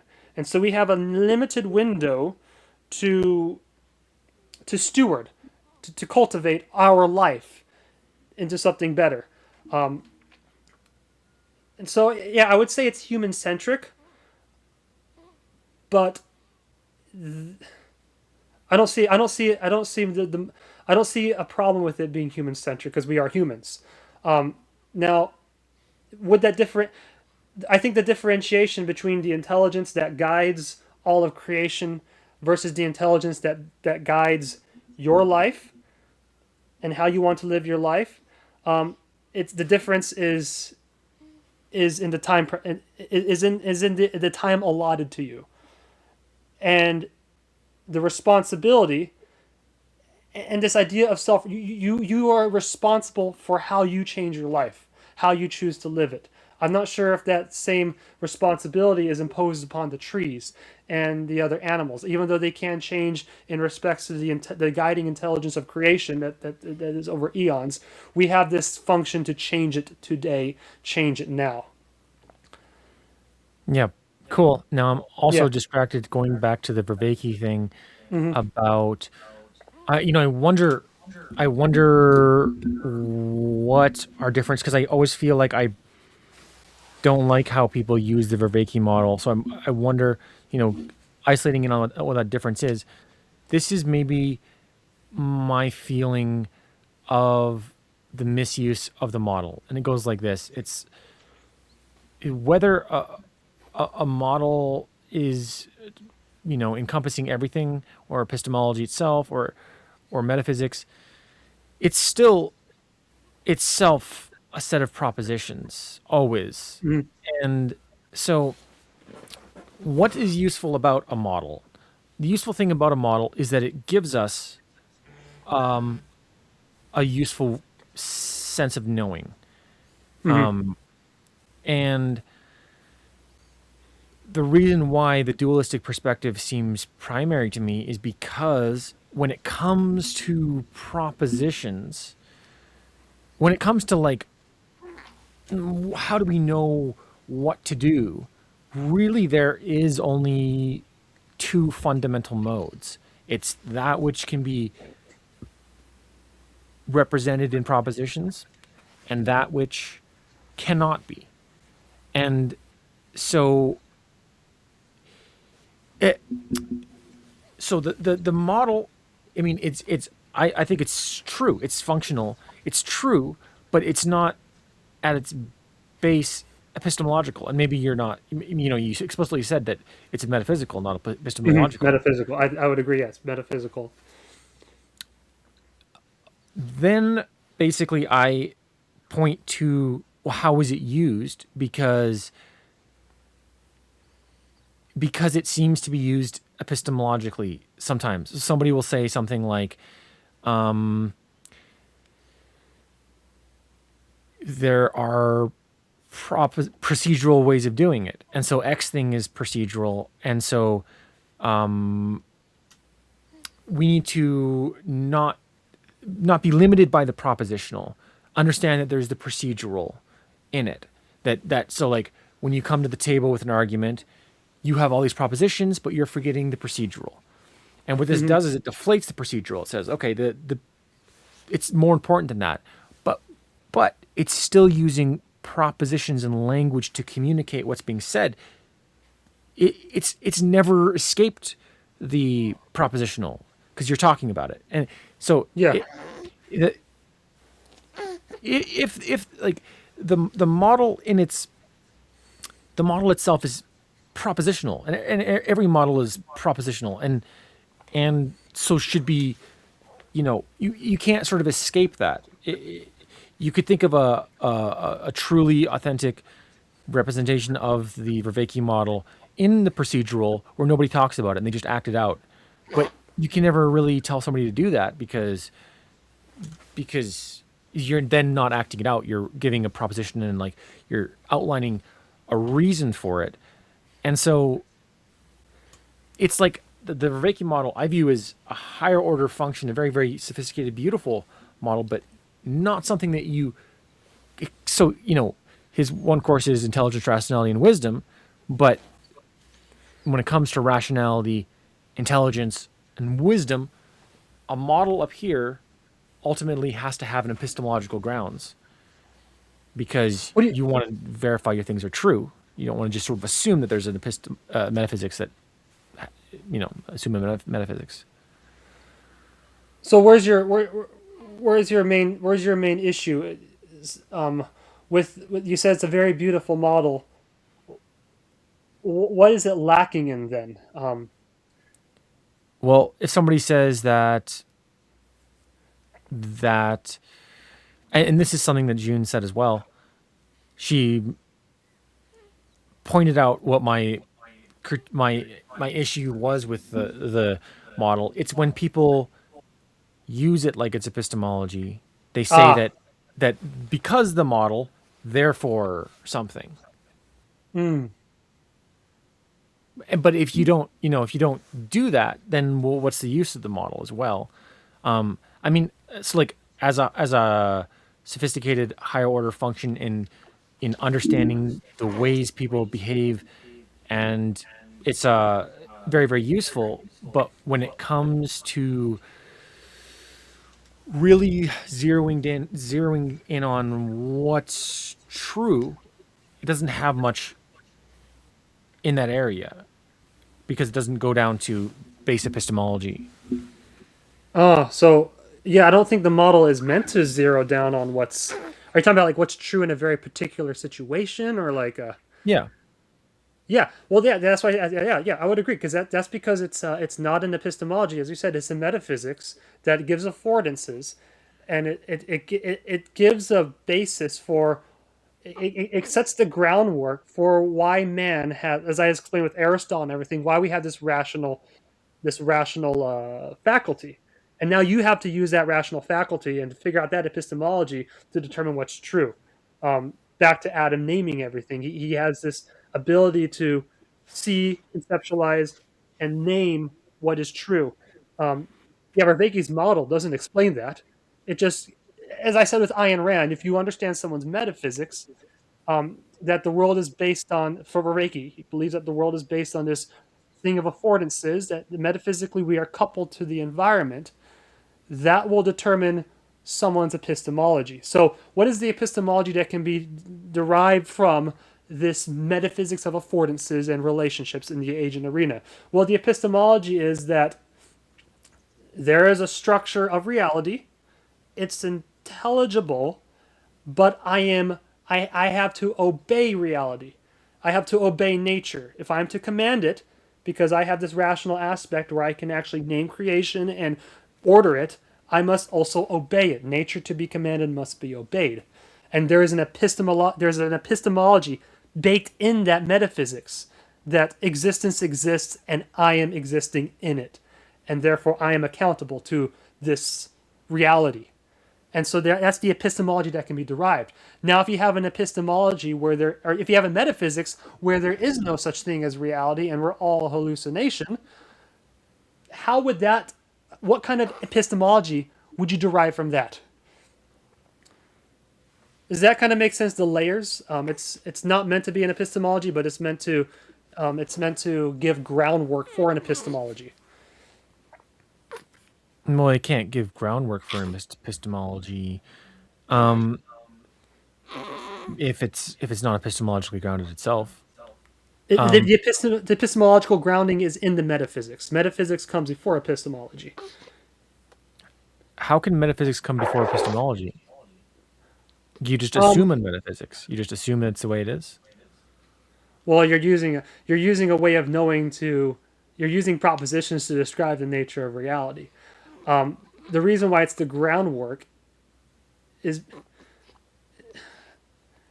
because it gives affordances to how you can know something, what is knowable. That's Well, what a metaphysics gives you. yeah, but epistemology, how do you know? So if there's a metaphysical model and it does not have any epistemological grounding, it's an arbitrary metaphysical model. Somebody just decided it. There's no reason to say it. The reason comes from the epistemology. How do you how do you prove that that's true? How do you know that that's true? That's epistemology. And so you can't have metaphysics before epistemology. I mean, you might get lucky, Hmm. and you might intuit it, but again, you'd have to verify that Okay. epistemologically that's possible. So Vervaeke's metaphysics and epistemology relationship, I would believe Vervaeke's epistemology that he's using in his courses, and he explains, is the whole convergence thing and explanation. How many lines of convergence are in this model, and then how much can it explain, and is there a balance, an elegant balance between the two? That would be his epistemology. That is his scientific way of knowing, is coalition of sense data and research and many people converging on the same finding, and then how much can those findings be explained in a way that describes that gathers together many disparate fields of knowledge. So E equals mc squared would be one of those examples. A lot of research went into that and explains so much. Force equals mass times acceleration. All those formulas, they have been brought in, and that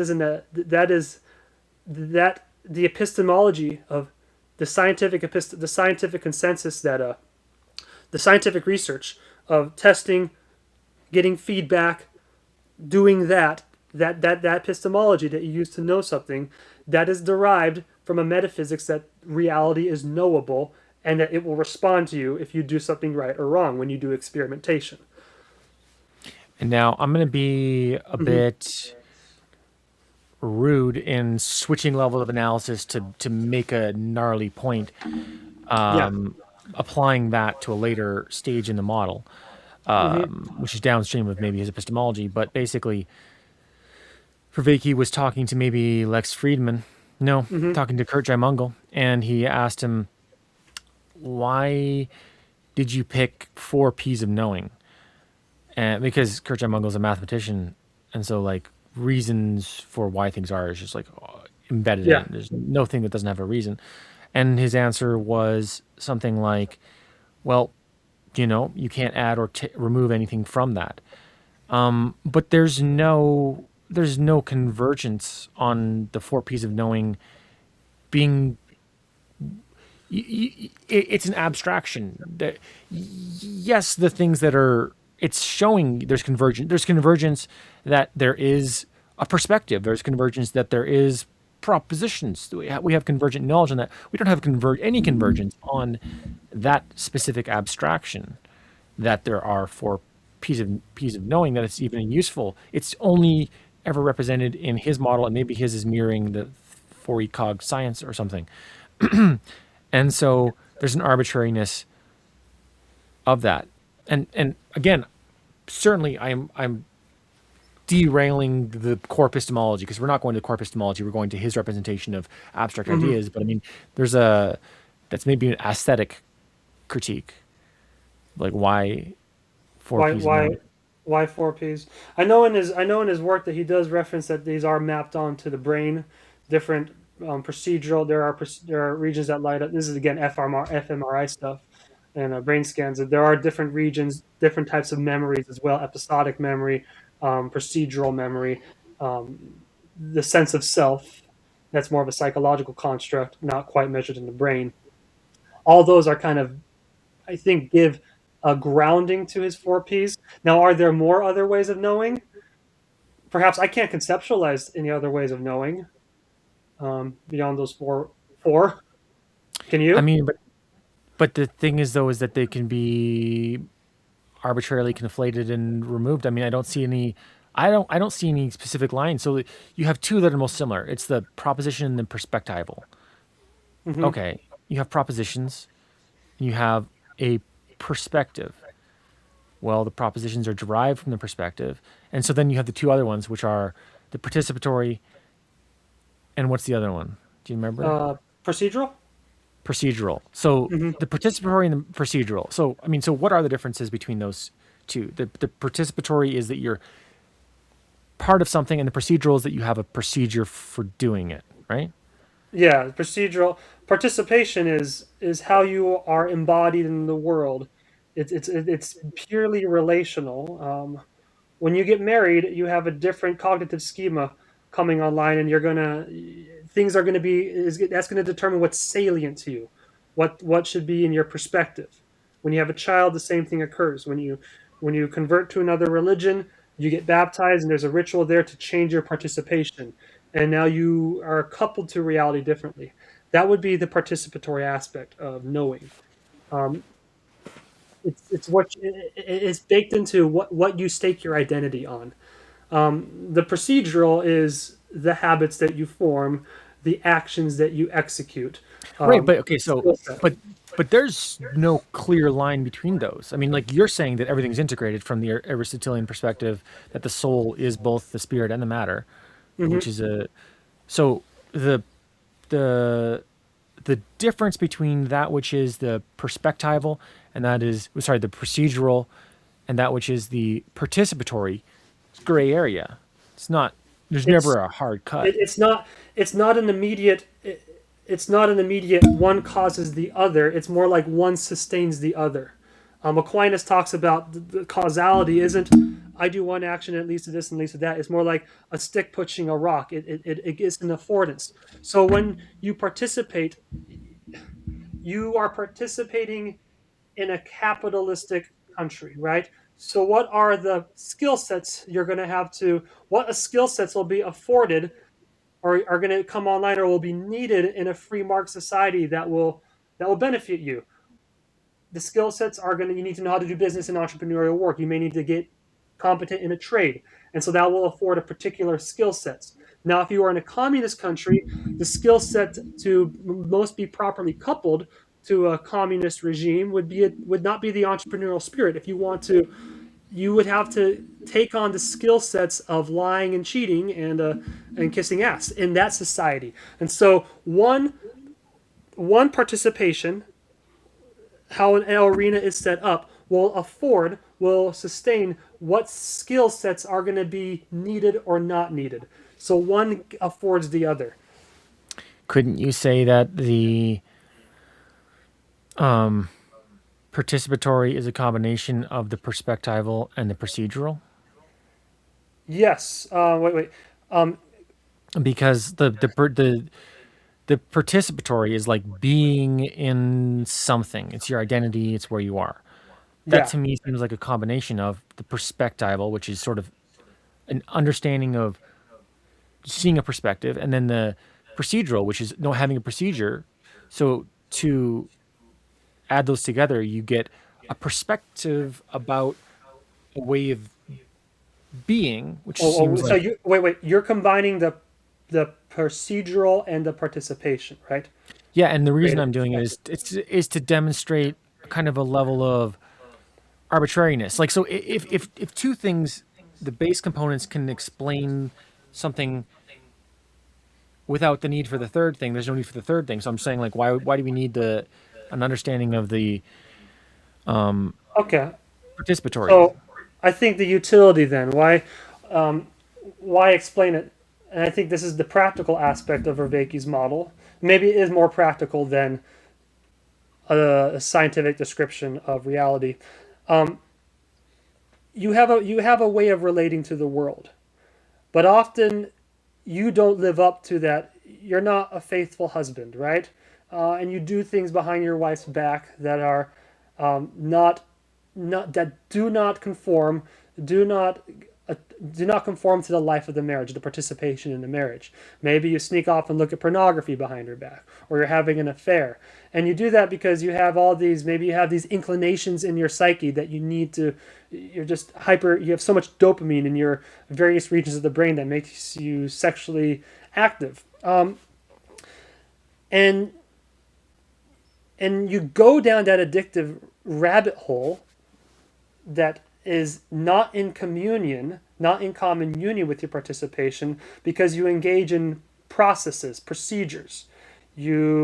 Maybe you work too hard and you're stressed out, and then you come home and you need to detox, and the best way you detox is you doom scroll on TikTok for a while or Instagram, and then you see some pretty girls on Instagram, and then one thing leads to another, and now you're hitting up those girls or something because you let this procedural knowledge, you go down this rabbit hole of the procedural knowledge brings you into a different form of participation. So your base participation ought to be the respect and the life of the marriage you have with your spouse. But then you're out in the world and you engage in particular forms of procedural knowledge that are not in communion with the life of the marriage, or the life of, swap out marriage, put it, the Christian life, right? And then before you know it, you are getting brought down to a different form of participation with reality. And one point you're sinning and you're engaging in this sinful activity, and that's a bad process. And before you know it, you become a sinner. Now you are an adulterer. Now you are a pervert, or you're a thief, or whatnot. So it's practical because the processes that you engage in, the procedures you choose to engage in day by day, or you let yourself take over you, can lead you down to adopt a different perspective on the world. So if you're an addict and you take that first whiff, you engage in the processes of taking that first thing of alcohol, before you know it, you're spiraling, and the whole world, your whole frame of reference gets shifted where you are in an alcoholic daze. Or if you're being sucked into going down the rabbit hole of looking at porn, same thing. It changes your perspective. And then there's a fine line. When does that perspective bleed into your participation?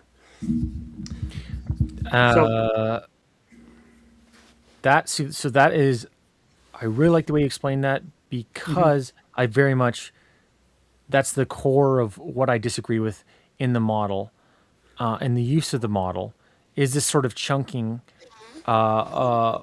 To reiterate what you kind of said, and I'll see if I'm getting this right. But there's a mode of being, a participation that you can sort of engage in. So you're going to engage in this type of participation or this type of participation, and then you can like look at it. You can go, okay, this type of participation is something I don't want to engage in because I see sort of all the fruits of where that leads. Now,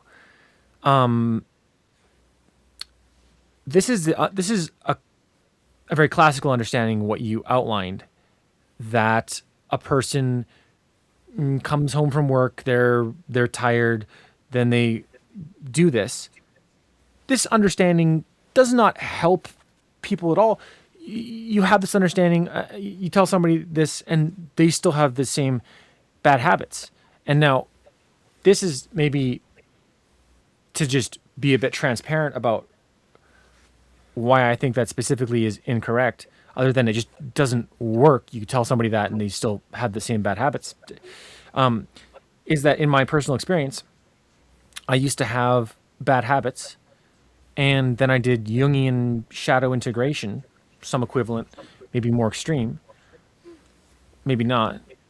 And what I found was that in all the darkness, in the shadow, was that there was something behind it that was intelligible and worth could be explored to unwind the the stick pushing the rock kind of level of reactiveness that led to the phenomena. It was not the case that there were some negative participatory places in the world and there were some positive ones. It was this hidden set of consequences and stuff like this. So in this example of like, a person sees something on the internet that leads them down a bad path. I mean, I don't even think that that's. I think that the reason why people do that is far more hidden and sophisticated than just sort of like being in a certain location. It's part of their psychology, and it's only in like really diving into their own psychological state that one can unravel that. It's not the case that you can categorize the world, break it up into positive or negative participatory modes of being. Okay, maybe we might be misunderstanding then a little bit. When I talk about going down a rabbit hole of an addiction, I'm ascribing that more to procedural. I like that you bring up the Jungian psychology, because I think the Jungian psychology and doing the shadow work is part and core of your participation in reality. Because participation is not participating is it's weird because it's not out here. It's not like you're in an alcoholic environment and that is your participation. Participation is how you exist, how you identify. So it's deeply psychological within. And so if something is messed up in your past or you have some sort of trauma in your psyche, you have a tainted participation in existence. And so when you are in the world, maybe those vices it's of pornography that are drawing you are tugging on those misaligned things in your participation. I have a friend who does hypnotherapy, and this is what he does to get people out of pornography addiction is he puts them in a hypnotic state and they do the Jungian shadow integration work where they go into your past, and what he's doing is he's correcting something deep within them that's shifting, now changing how they participate. It's healing their participatory, it's healing their self deeply within. And so then they come out of that experience, and now the temptation, the allure of a pornographic image isn't salient anymore, because something was healed at the participatory level. Now, where this feeds into the procedural is engaging in habits that cultivate, that help you remember, so that you have God's Spirit to be, or you have that. Okay, in the sacrament prayer, there's the one that I'm familiar with is you pray that you would have God's Spirit to always be with you. And then you take the emblems and you do that so that you can remember. And as you remember God, you're going to have his Spirit to be with you. And the idea is when you leave that sacred place of communion, the commission to the followers and the believers is to pray always that you be not led into temptation. The idea is you organize your life via procedures, quite often habits, that help you remember who you are, that you don't forget your identity, that you don't become disintegrated when you just participate in this communion act that integrated your soul. And you do that, and I do that. This is why the practice is helpful. I do these procedural practices of praying in the morning and meditating. It's very procedural. I do it every day. Why do I do it? It keeps me remembering it keeps me coupled properly to that participation. As a computer The programmer, root cause is the participation, like you said. The root is the participatory, the psyche. Everything else is kind of just peripheral of that. that analysis of cognition of neuroscience seems inefficient. As a computer programmer, if I were to make a good robot near human intelligence, I would make it so that it would have crystallized memory, not a constant need to update. If something is important, why would there need to be a ritual to enforce it? The thing should become part of the crystallized memory and should be dealt with appropriately. So, for example, let's say there's a ritual to get somebody's awareness to the realization that they're mortal and that they should be working hard or something. So the person has to continuously redo this ritual to enforce or to keep this idea in their cognition. This is definitely a suboptimal mind, because a more efficient mind would just have that information locked in. Yeah. Well, there's a trade-off. If you have a very efficient mind that locks it in, versus then you lose the flexibility of being adaptable. And humans are very adaptable. We have a cognition, a mind that's very adaptable. Hence why we may be susceptible to temptation, because we have a very flexible mind. That would be the trade-off, and that's why I think the need for, like I said, you have the ritual on Sunday, you have the baptism in the Christian faith, but then you have to do things to keep, even if it's a very potent, powerful ritual. Even if you have a divine experience and you see God and angels are circling you and whatever, you see transcendence, you still have to return to this fallen world where you are adapting to the world and the world is adapting to you in a world of flux. And so that's why being an efficient crystallized robot in your cognition may not be beneficial, because you'd be good at one thing, but the world is complex and you'd have to adapt. But that leaves you susceptible to temptation. That leaves you susceptible to change. Yeah, it's an absolutely great answer. Yeah. Yeah. Can I say something about that change aspect real quick? In respects to the perspectival knowledge, when you because man can change via certain rituals, via certain practices, because they can entertain ideas or propositions that aren't their own and choose to integrate it, we can use that to change our perspective. So we can change you can change the spirit by which you're governed by. If you think of perspective as a spirit or a narrative frame, a spirit organizes perception. It's an organizing principle. So in the Christian faith, you do things to bring that spirit upon you, Christ's spirit. So that way it organizes your worldview in accordance with the governing principle of Christ.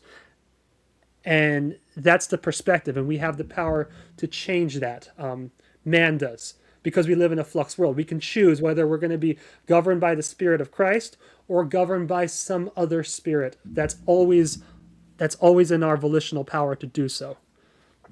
Okay, no, I'm just so fixated. This is very, very interesting. So maybe to say in different words, the human is a interface between them and their environment, and Mm-hmm. so the human could change something in their mind, or they could change something in their environment, and because both are part of their own cognition, both are valid things to update.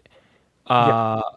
Now, still, I find it concerning epistemologically because how does one escape the arbitrariness or the power structures that sort of ensue in not having any epistemology? Because that's sort of what it is. It's an epistemicless system. There's a ritual that's been passed down. People are doing. They say it does something, but the propositions are not there to support it. It's the thing is outsourced cognitively in the environment and the rituals. Mm-hmm. Given the propensity of humans to nefariously divert good intentions into bad places, well, I would be super concerned that every node in this system, because it's a tradition, so you have a tradition that's being passed down, that's part of your cognition, that the nodes in the system would be virtuous. I would just be concerned if you can't see the epistemology, how do you know that this group of people that's sort of externalizing their cognition through this ritual, how do you know that they are in themselves aligned enough with nature that there's a, as Jordan Peterson would describe, a person who's honest, they if somebody is sort of dishonest, they become so broken and confused in themselves that their intuitions can maybe misguide them. And so if you can't edit the epistemology, if you can't see the epistemology, is that not dangerous? That's, I think, why you would, in any religious ritual, be wary if you're part of a cult that doesn't cultivate wisdom and doesn't cultivate self-reflection and critical thinking. When you're in a But cult, but what you're saying there is not something like it's propositional then. Because if you can sort of define that somebody is not cultivating wisdom and spirituality, so everybody can do something that looks spiritual but isn't wise, in order to actually delineate between the appearing wise and the actual wise, you have to do propositional epistemology on it. exactly. That's why your religious tradition so it doesn't get outdated or it's not compatible with the changing world and helping you flourish and be spiritually grounded. You need to have a way of life that gives you self-reflection so that you can look at your own rituals and say, hey, maybe this religion isn't serving me or it's not good. By the way, I actually was kicked out of a church in my early 20s because I realized that it was rigid, ossified, and corrupt. And I was serving as a full-time missionary for that church overseas. And I came to this realization, saw these contradictions because I had developed a degree of self-awareness, and it led me leaving that religious institution. So it's there is no yeah, I think that's a hard balance to have because religion institutions can become ossified and corrupt, and it takes a degree of self awareness, a degree of epistemological rigor to step outside of it and analyze it in a way, you know. Okay, then I mean, so like you're certainly very very deep in your analysis here, and it's updating the way I'm viewing it, but I still see perhaps just a lack of recognition of the importance of epistemology in the Vervaeke model, where so you have the four P's of knowing, and when you Hmm. have four of something, you can think about them spatially as this being like a fourth of importance or something. It's so these other things are really there high in importance, and like what you described as going into the epistemology to then solve the problem that was brought on by a tradition that had ossified through maybe a corrupt set of self-serving individuals. You solve that through propositional knowledge, and then additionally the entire model is based on it's Well, propositionally constructed, so I just feel like it's underrepresented. It's let not me given its let proper me let due. me go back on it. What is from experience? What changed that in my experience? Saw contradictions that didn't line up with the scriptures. Before I could actually develop the propositions to cut through the contradictions and understand what I need to do, I had to put myself in a new state of participation with reality. Peterson talks about this in prayer. You pray on your knees. You actually are willing to accept whatever answer comes your way. And so to leave that, what what gave me the courage to speak out against my religious leaders and to leave that institution was preceded by prayer, was preceded by approaching the darkness of my soul, being brought to my knees and facing some horrific things and having that humility. So I had to reshift my participation where I wasn't so self-assured in my religion anymore, where I had the path of salvation laid out before me. I had to first recognize, oh my God, my salvation is at stake here. I don't know I don't know. I need help. I need guidance. I had to open myself up to a new way of relating to reality. And so I had to disevolve my participation. When I made that prayer, and I remember doing it in the front porch of this rundown house in the Philippines, in the tropical areas. I remember sitting out there on the front lawn and kind of falling to my knees and saying, "Not my will, but thine be done." I had dissolved my what I perceived and the questioning I had because I had a questioning disposition as it is because I think I've always had that Socratic kind of way of viewing the world as philosophical. I question things because that's how I participate in the world, a questioner. But then I had another form of participation with this church institution, and I had to, in order to get down to the root of truth. I had to first dissolve that participation. I symbolically dissolved that participation by allowing a greater structure, call it the universe, call it God, opening myself up to that and saying, what needs to be done? What do I need to do? And then when I made that prayer, and it wasn't, Peterson says, what are you willing to give up? What are you willing to work? It wasn't like a willy nilly, I'm just going to give up. It was a pure intention. I want the answer and I'm willing to do whatever it takes. I'm willing to give up everything or stay in this church or leave. The future is open. So I put everything on the metaphorical altar of sacrifice my entire life. I did that. I dissolved the participation. And then the events that followed from that point, everything got taken away in my life. My lost every friend I had growing up. Got my name slandered. Got sent home from my mission because I spoke out over doctrinal issues. Everything dissolved in my life, and so my participation was changed. But the revelation, you could say, the insights, the clear propositions that came to me, where I was able to actually state my case to church authorities and argue it and have that clear thinking, that those propositions came because I initially changed the participation, changed the participatory knowledge.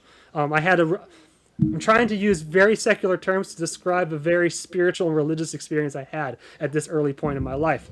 So I want to make that clear that it was the propositions, it was the participatory aspect that afforded the propositions, the intellect, the correct arguments. Can you see that last thing one more time? It was the Oh, what it that did was the what? participation. It was the changing of my participation with reality, where initially I was participating as a young, faithful Hmm. church member of this church organization and a young man on a mission. And I changed the participation where I said, no, I serve God first. God, my relationship to God is more important than my relationship to this church. And when I made that commitment, boom, all the propositions lined up. And I knew what I had to do, even though it was really hard. I'll make a side note, which is that I Yeah. think maybe the reason why your understanding, your analysis is so deep is maybe because of critical moments like that. Because I've had similar experience, different experience. I've had experience where I didn't hold on to anything and let things go, large amounts of things go, and it seems like a person is sort of built up and existing maybe at a higher order of society, and when you let go of like your participation, your existence in certain modes of being, it all crumbles, and I have lost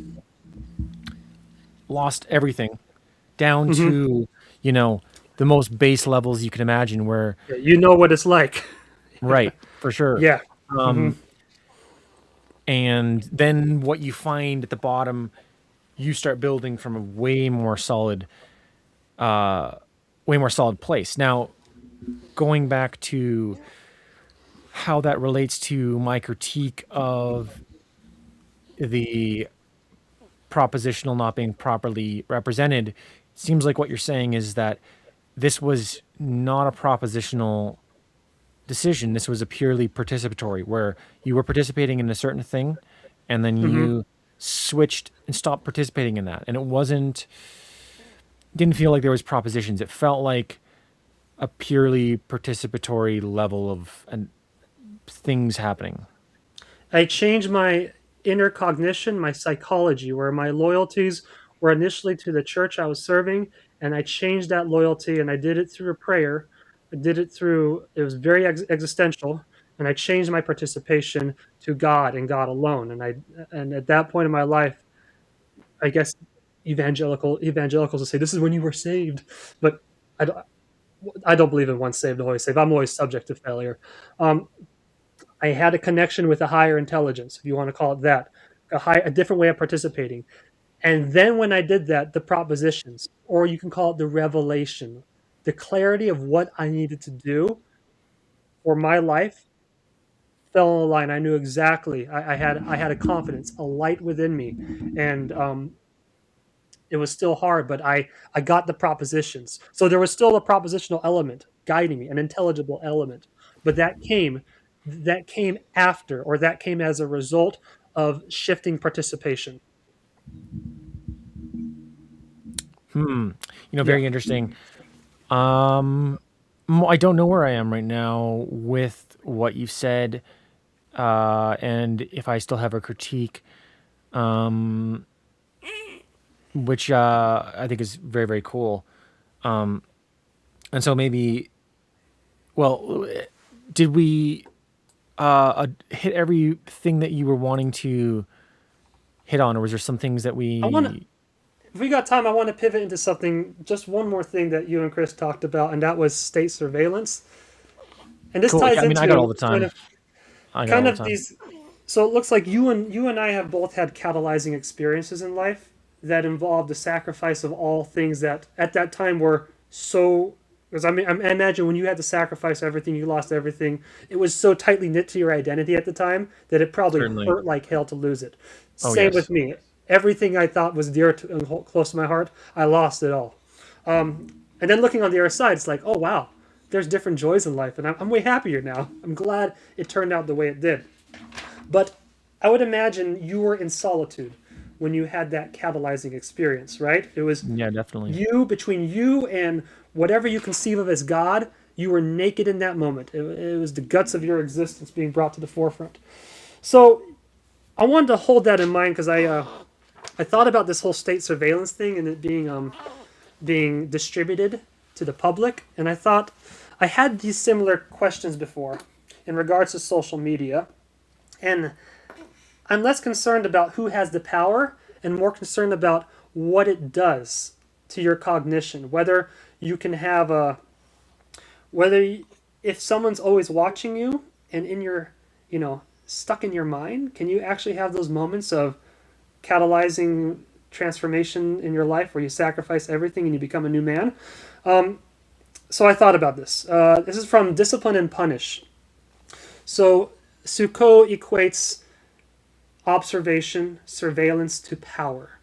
His idea of power is not one based on physical force, like literal physical force, but one of psychological manipulation. And he uses this example of the Panopticon. The Panopticon, you can look it up online, it's this prison system where there's a tower in the middle and then all the rooms are in a circular way around it. And they're all open so that if you're in the observation tower, you can see clearly into everyone's room and there's no privacy. The thing is, though, the person in the prison cell doesn't know if they're currently being watched or not. They just know that there's a potential of them being watched.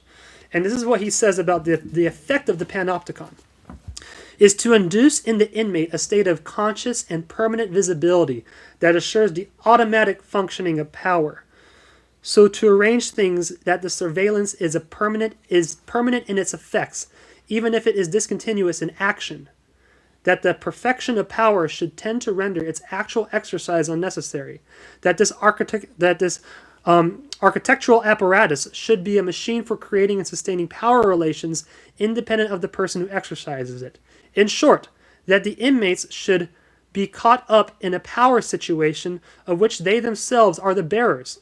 To achieve this, it is at once too much or too little that the prisoner should constantly be observed by the inspector. Too little, for what matters is that he knows himself to be observed.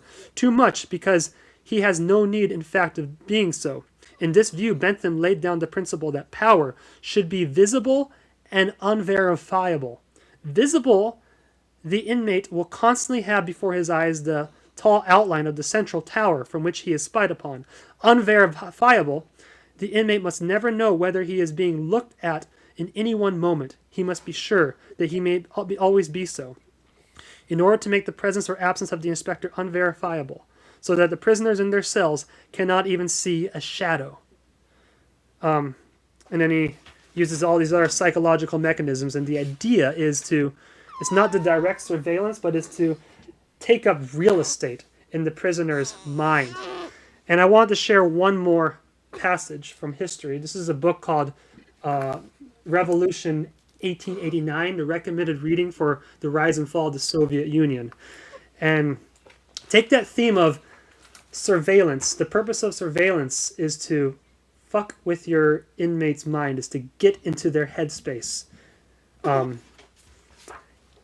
Here's a writing about the Stasi. So the Stasi were a group of people in the German Republic when Germany was split, and the Soviets had the eastern half, and they had these really tyrannical police state. And there was this self-censorship. And here's what it says. Hold on a second. So, where was I? Okay, writers. Oh, sorry about that. Let me hold my baby for a second. She's getting nestled in there. Okay, there we go. Okay. Writers have been used to an elaborate system of censorship in East Germany. Likewise, in the Eastern Bloc, nothing could be published without the regime's permission. The state owned the country's 78 publishing houses, but the GDR literature became part of the plan. Some writers could do fabulously well, as their royalties depended on how many copies of a work were produced, not on numbers sold. I'm going to skip ahead. The structure encouraged an insidious... Okay, here we go. So East German system under which each writer before publication was assigned a helper, something between an editor and a mentor. I think I do have to get going. She is getting fussy. So we're at the 2-hour mark. Okay. Maybe you can talk about this next time. What I was going to share here is the Stasi would assign each writer a mentor, but over doing that for 30 years, what would happen is the mentor would take up real estate in the person's mind, and what happened was the author lost his ability to actually write and think on their own, because the Stasi police was always in their mind talking to them, even when they weren't there anymore. And so that was going to be my critique to state surveillance, but maybe next time. Okay. Yeah. I mean, I have things to say, but yeah, I won't hold you up. Yeah, there's something there about what happens internally, even if it's distributed to the public. Um, Yeah. Yes. And it's certainly the case if there is complete transparency over your thoughts, your ability to do sort of creative risk taking goes way down, and yeah, that's the most valid analysis. That's a yes, serious critique of it for sure. And yeah, yeah, we can maybe jump into it more next call. Very yeah, brilliant, really really cool. I mean, for me, sort of hearing the depth of your analysis and how I think it's adjusting. I don't know if it's adjusting it, but I mean, it's certainly formidable, the model that you are able to support. yeah. Well, and I hope it brought clarification, perhaps a little more than you know giving it a formidable base to stand on, perhaps clarifying what the model actually is and isn't. So, Right, right. mhm. Yeah, No, and I enjoyed exploring this with you too. I liked your pushback on it because it helped me think about it in different ways. So, cool. Yeah, yeah. Well, this has been great. So we'll do this again sometime in the near future. absolutely. Yeah. You have a good Sunday. Thanks for waking up early to do this. So. Yeah, no problem. I'll end the recording here.